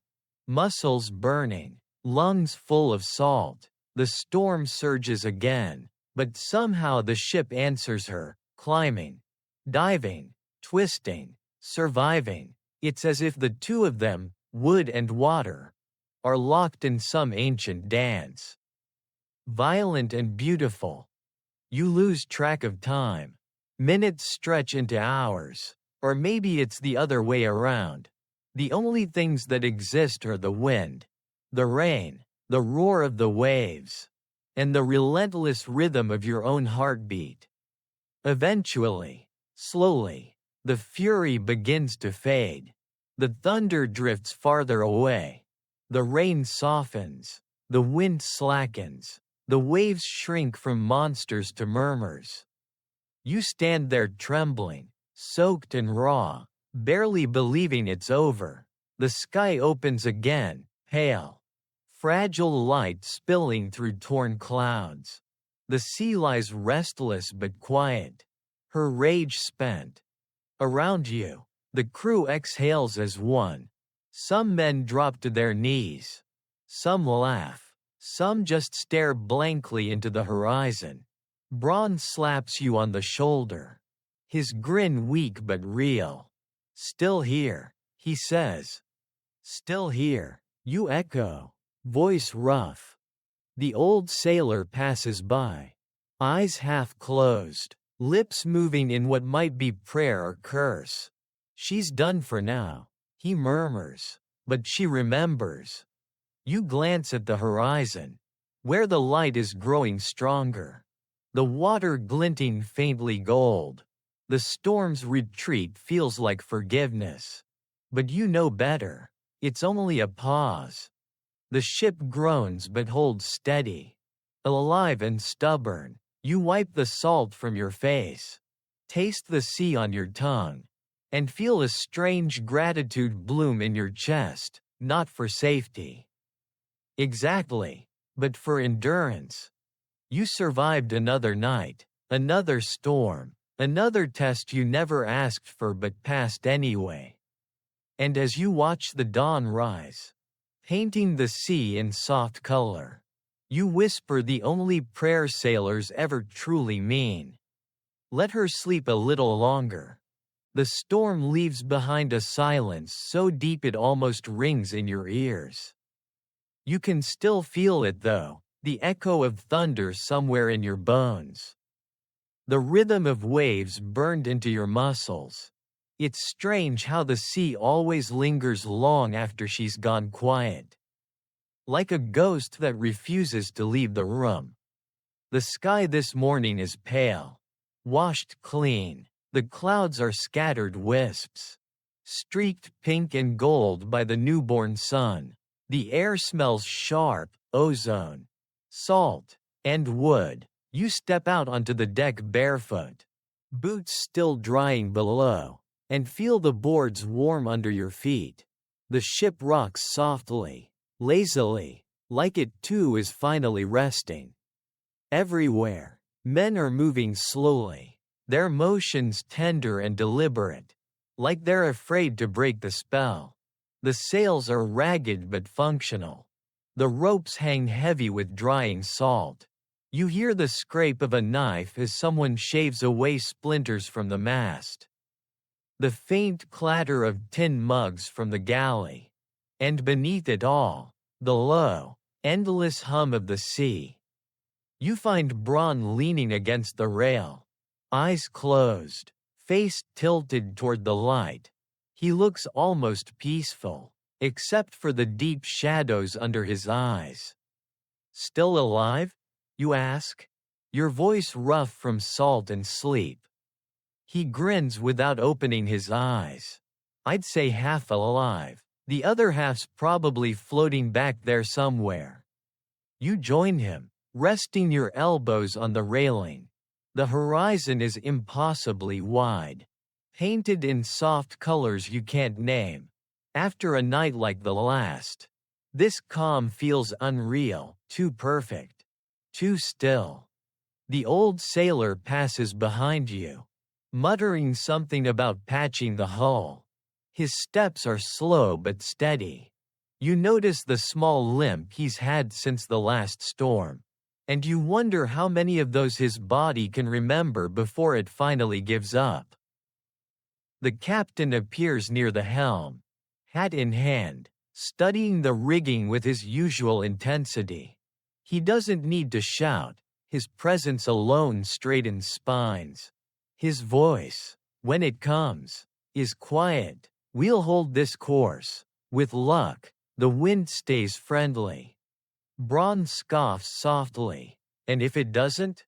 The captain looks at him, a faint smile ghosting his lips. Then we remind her who built the sails. It's a lie, of course. No man ever wins against the sea, but you find yourself smiling anyway. Faith doesn't need to be true to be useful. The morning stretches on in an easy rhythm. You help patch torn canvas. Your hands working automatically, your mind drifting. The repetitive work is a kind of meditation. Scrape, fold, tie, repeat. The sound of it, the smell of sun-warmed salt and tar. It all weaves into something comforting. A few men start singing while they work, not loudly. Just under their breath. The tune is simple, wordless, rising and falling with the wind.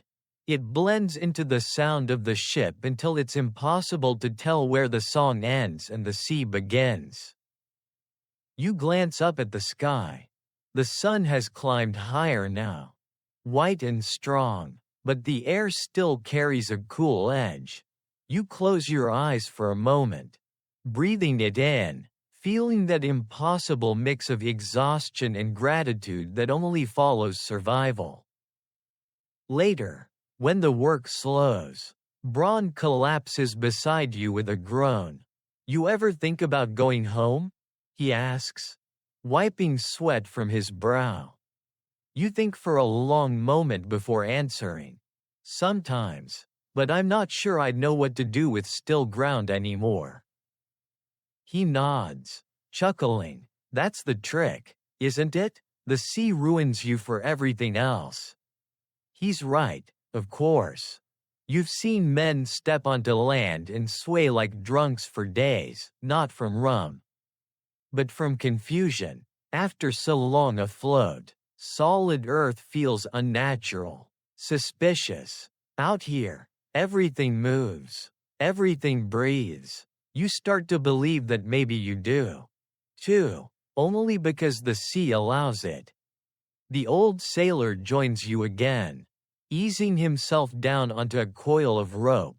He carries a small wooden pipe, unlit, just rolling it between his fingers.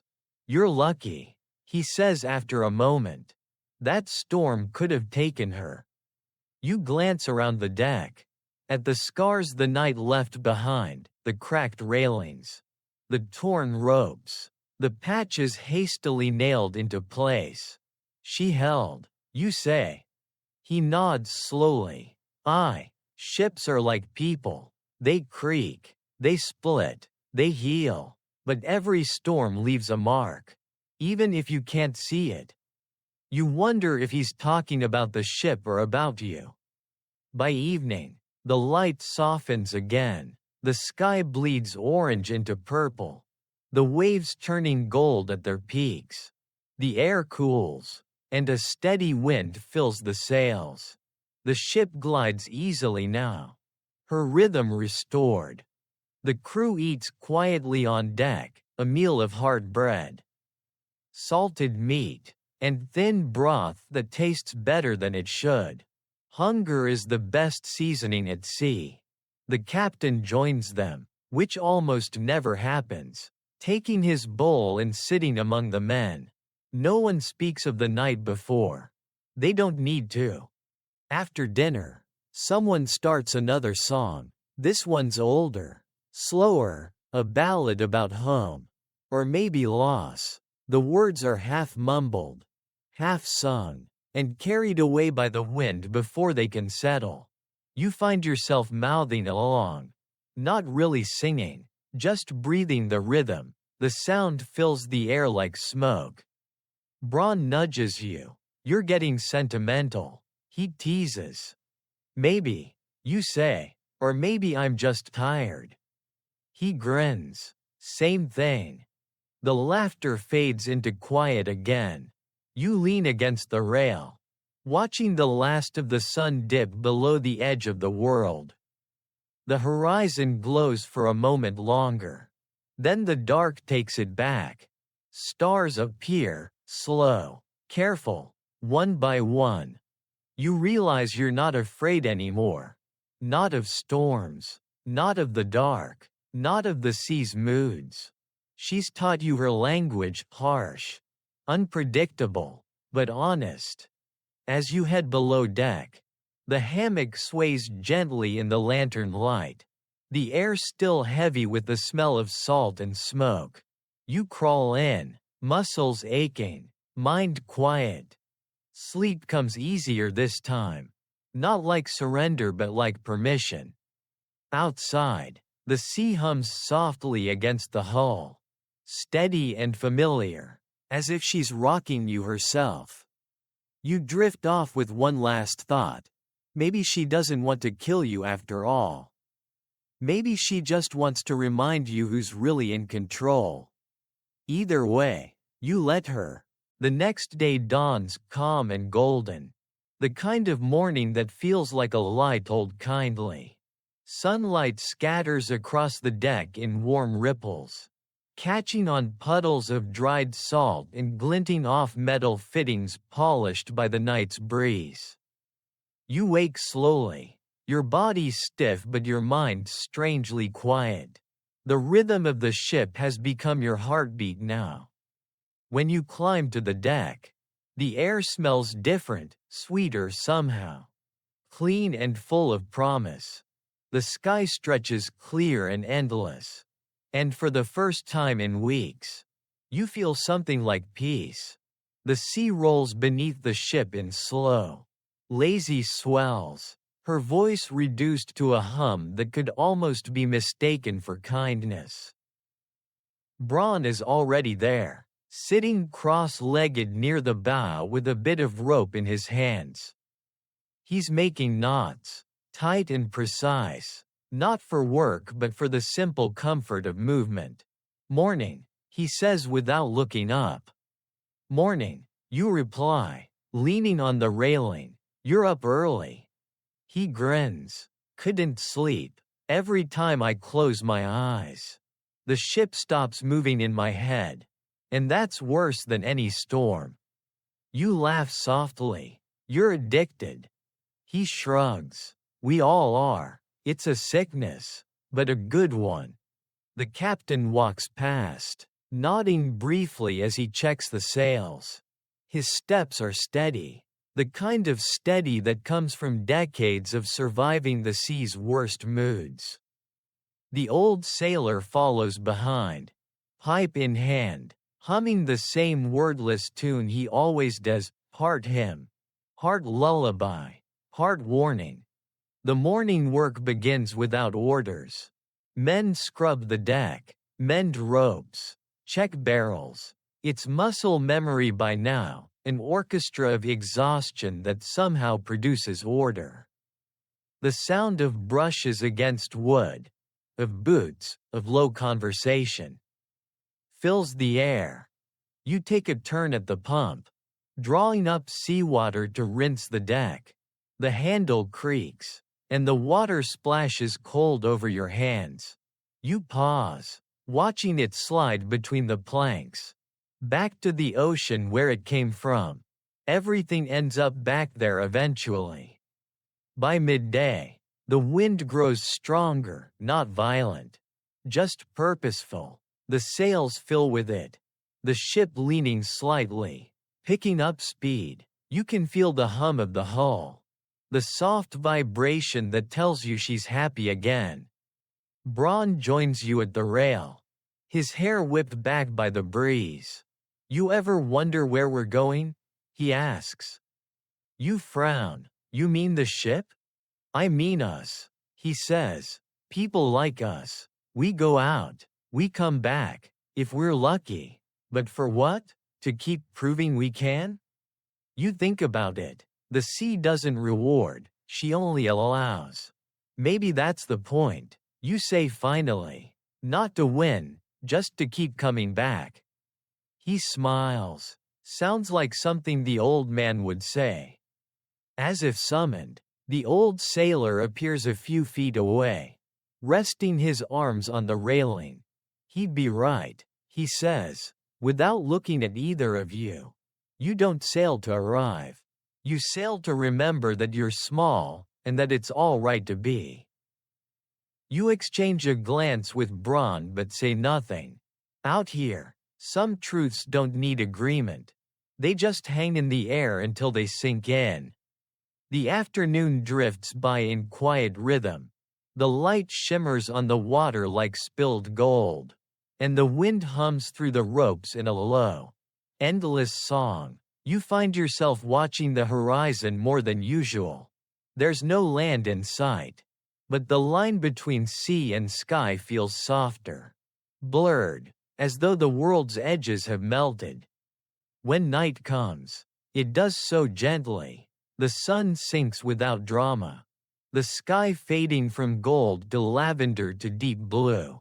The stars emerge early, bright and clear. The air cools, carrying the faint scent of brine and rope tar.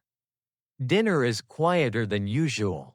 The men eat slowly, not from fatigue but contentment. Even the captain sits with his crew tonight, speaking little, eyes distant but calm. The old sailor hums again, and someone joins in softly. The sound grows until it becomes a low harmony, the kind of sound that fills you without asking permission. Afterward, you linger on deck. The sea is glass again, silver under the moon. You lean on the rail, watching the reflection of the stars shimmer across the dark water. Each ripple catches the light for a moment before it vanishes, tiny universes born and gone in seconds. Braun joins you, quiet for once. You ever think she's alive? He asks, nodding toward the water. She? You echo. The sea, he says, feels like she's watching sometimes. You nod slowly. I think she always is. The old sailor passes by. Overhearing, he chuckles without stopping. She watches, but not out of malice. You'd stare too, if fools kept walking across your skin. You smile at that, and even Braun laughs softly. The night deepens. The world becomes only stars and sea and the gentle sigh of wind. You breathe it in, the salt, the calm, the strange sweetness that follows survival. When you finally head below deck, the air is cool and heavy with the scent of wax and wood. The hammocks sway in unison, a slow dance to the rhythm of the ocean. You climb into yours and let the canvas wrap around you. The familiar cradle that's more home now than any bed could be. As your eyes close, you can still feel the sea beneath you, the subtle, endless motion that never truly stops. It's not lulling you to sleep exactly. It's reminding you that rest is borrowed, not given. You drift anyway, half listening, half dreaming. Somewhere outside, a wave slaps softly against the hull, like a hand on a shoulder. And though you can't be sure, you think you hear her whisper, not angry, not kind, just eternal. I'm still here. You smile into the dark. So am I. When morning breaks again, it feels different, clearer, lighter, like the world's exhaled after holding its breath for too long. The ship drifts through gentle waves, the sails full and steady. And for once, there's no tension in the air, no storm building, no eerie calm waiting to crack, just balance. You rise before most of the crew, stepping onto the deck while the horizon still burns pale gold. The sea is smooth, breathing softly beneath the ship, and the air carries that sweet, clean scent only found far from land. You stretch, listening to the wood creak under your bare feet, and feel something rare in your chest, peace without suspicion. The captain stands near the helm, hands folded behind his back, his posture almost relaxed. He glances your way and nods. Sleep well? Well enough, you say. Didn't dream of drowning, so that's progress. He chuckles quietly. If you didn't dream of the sea at all, I'd worry. Braun stumbles up from below deck a few minutes later, yawning so wide you think his jaw might come unhinged. He scratches his head, squints at the sunlight, and groans. You ever notice mornings come faster out here? Feels like I just closed my eyes. You did, you say, handing him a mug of lukewarm water. He grins. Then I'm improving. Usually, I don't bother closing them. He leans on the railing beside you, staring out at the vast expanse of water. You think we'll ever see land again? He asks. Half joking, half not. You shrug. Eventually. Whether it'll be by choice or accident, I couldn't say. He laughs, that raw, genuine sound that always makes you smile despite yourself. That's fair. The day unfolds easily. The crew moves through their chores with lazy precision, mending sails, scraping barnacles from the hull, taking turns at the pump. Even their voices sound softer now, less strained. A few men hum songs under their breath. Someone tells a story about a mermaid who traded her voice for rum instead of love. Laughter follows. echoing across the deck. You find the old sailor perched near the bow, his pipe between his teeth, the smoke curling upward into the breeze. His eyes are half closed, watching the horizon as if it might tell him something. "Quiet morning," you say. He nods slowly. "Aye, the kind that tricks young men into thinking the sea's forgiven them." You grin. "Has she?" He exhales a plume of smoke. "Never. She just forgets for a while." You lean beside him, following his gaze. The sea stretches infinite and indifferent, each wave rising and falling in patient rhythm. "Do you ever get tired of her?" you ask. He shakes his head. "You don't get tired of the sea. You just get tired of yourself on it." The truth of that sits heavy between you.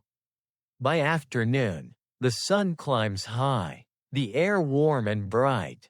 The sails snap gently overhead, their shadows rippling across the deck. You help Braun repair a section of rigging, your hands working automatically while your mind drifts.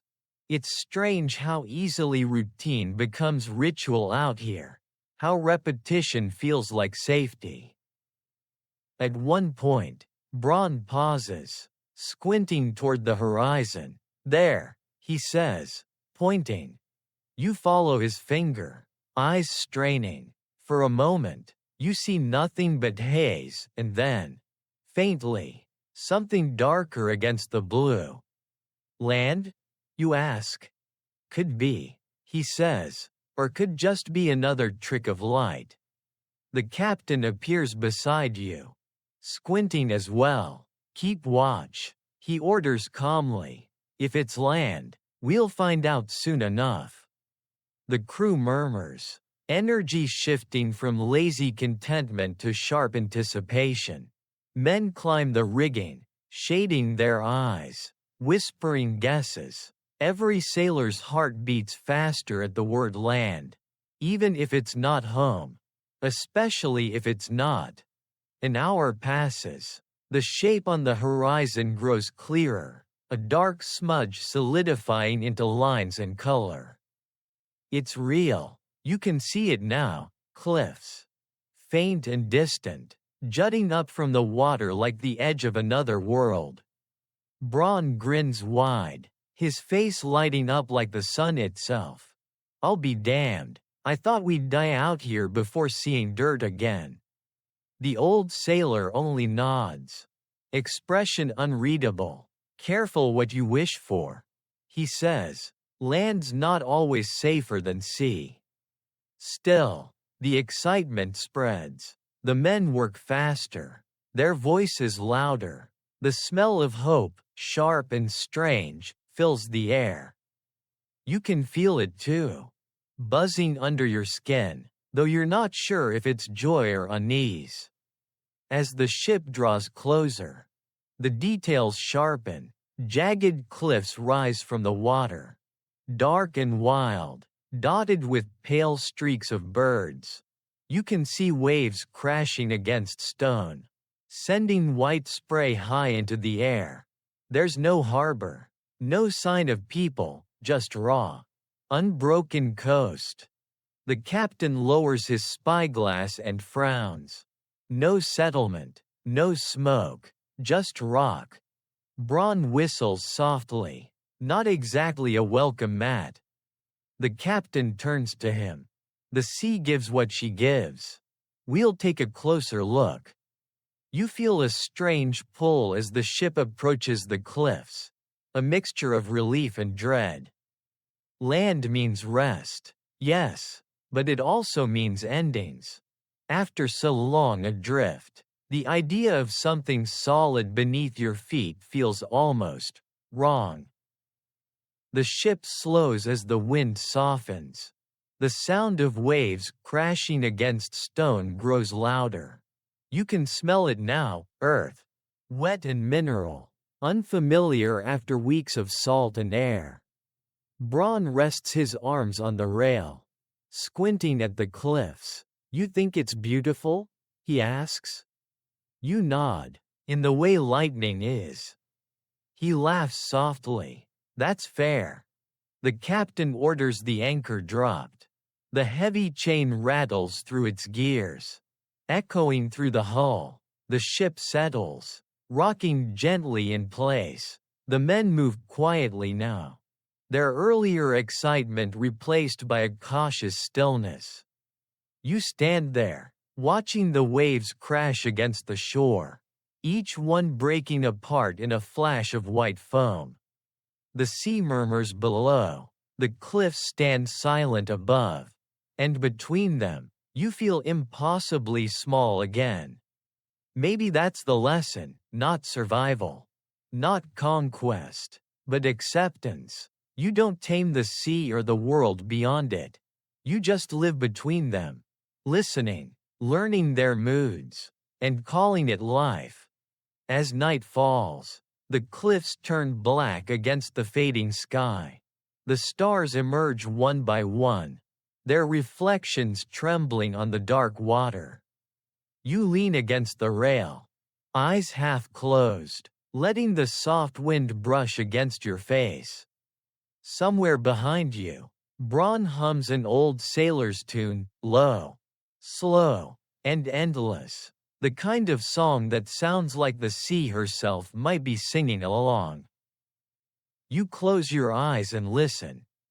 The world rocks gently, the air tastes like salt and promise.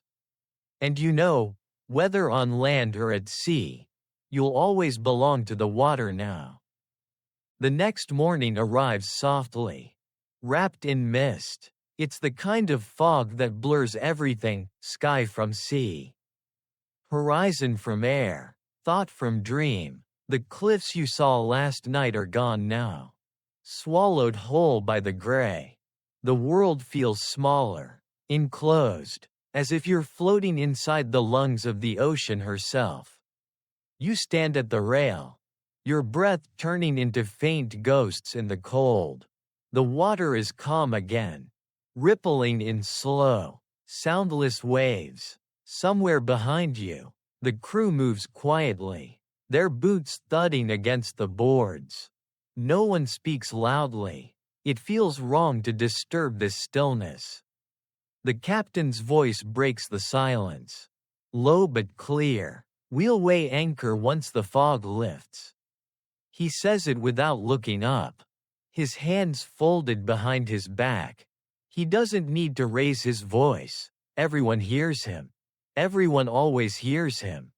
Braun appears beside you, rubbing his arms against the chill.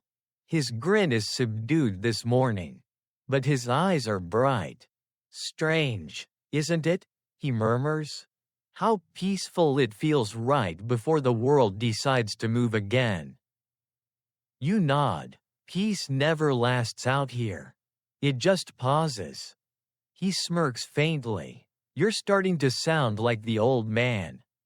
You both turn to see the old sailor sitting by the mainmast, pipe in hand, eyes half closed. He doesn't smoke it anymore, he just holds it, a habit. A comfort, maybe a memory. He catches your glance and smiles. The kind that reaches his eyes. Don't mind the fog, he says softly. She's kind. This one lets you breathe before she makes you remember. Remember what? Braun asks. That nothing lasts forever, the old man says simply. The wind shifts slightly, brushing the mist aside. Slowly, the cliffs reappear, ghost-like shapes emerging from the gray. The sea glimmers faintly beneath them, smooth and silver. The crew stirs to life. The anchor groans as it rises. Ropes tighten, sails unfurl, catching what little breeze the morning offers. The ship begins to move again. Slow at first, then steady. You watch the cliffs fade behind you, swallowed once more by the fog. There's no sadness. Not really, just a quiet acceptance. A recognition that everything you pass at sea eventually disappears. Land, storm, sky, memory, all of it returns to the water. Braun stands beside you, humming under his breath. It's a song you've heard before. One the men sing when the sea's in a good mood. You join in softly, your voice barely louder than the wind. The melody drifts between you, simple and endless. After a while, the captain steps forward, looking toward the horizon. Open water again, he says, almost to himself. There's something like relief in his tone, or maybe resignation. The old sailor chuckles quietly. She always calls us back. And she does. The fog thins, revealing the open sea, vast, blue, alive. The sun breaks through at last, scattering gold across the water. The ship glides forward, cutting through the light like a blade. You rest your hands on the railing, eyes fixed on the horizon. The warmth of the sun hits your face, and for the first time in a long time, you feel light. The air smells clean, pure, infinite. Braun tilts his head back, grinning into the wind. You know, he says, if I ever set foot on land again, I'll probably miss this. You laugh quietly. The storms? The sleepless nights? The soup that smells like rope? All of it, he says, even the bad parts, especially the bad parts, makes the good ones shine brighter. You nod. He's right. Every calm only exists because of what came before it. Every sunrise feels like a miracle because you've seen what the night can do. The captain gives a few final orders, then turns to gaze out over the sea. The crew settles into their rhythm, the ropes humming, the sails full, the deck alive with motion. The ship has her pulse again. Hours pass. The sun climbs higher. The sea stretches endless in every direction, glittering and inscrutable. You feel it in your bones now, the rhythm, the pull, the strange, eternal heartbeat that connects you to this vast, merciless, beautiful world. As evening draws near, the light softens, the wind cools, the sea glows faintly gold beneath the setting sun. You stand at the bow, the horizon painted in fire, the ship gliding toward it like a dream that refuses to end. The old sailor joins you one last time. He doesn't speak for a while. Then, in a voice rough as rope but soft as sleep, he says, "You've learned it now, haven't you?" "Learned what?" you ask. "That the sea doesn't care if you fear her or love her." He says, "She only asks that you listen." You nod slowly. "And if you do?" He smiles. "Then she lets you stay." You stand there together in silence, watching the sun dip below the edge of the world. The last light catches on the waves, scattering into 1,000 fleeting stars. The sky deepens to blue, then to black. One by one, real stars emerge, bright and patient. Below deck, you hear laughter, low, weary, content. Braun's voice rises among them, telling some exaggerated tale. The sound blends with the creak of the timbers, the rush of water against the hull, the low hum of wind in the rigging. The song of the sea never really ends, it just changes key.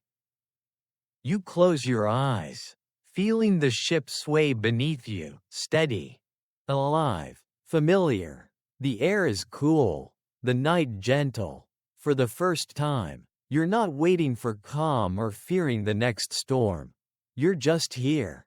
And maybe that's enough. The sea whispers around you, her voice low and endless. You listen, breathing with her rhythm, your heartbeat matching her pulse. The stars shimmer above, the ship glides on. And somewhere between the hush of waves and the sigh of wind, You drift, not into sleep, not into dream, but into the quiet certainty that you belong exactly where you are. The ocean hums her lullaby. You smile, and let her carry you home. End of script. Sweet dreams.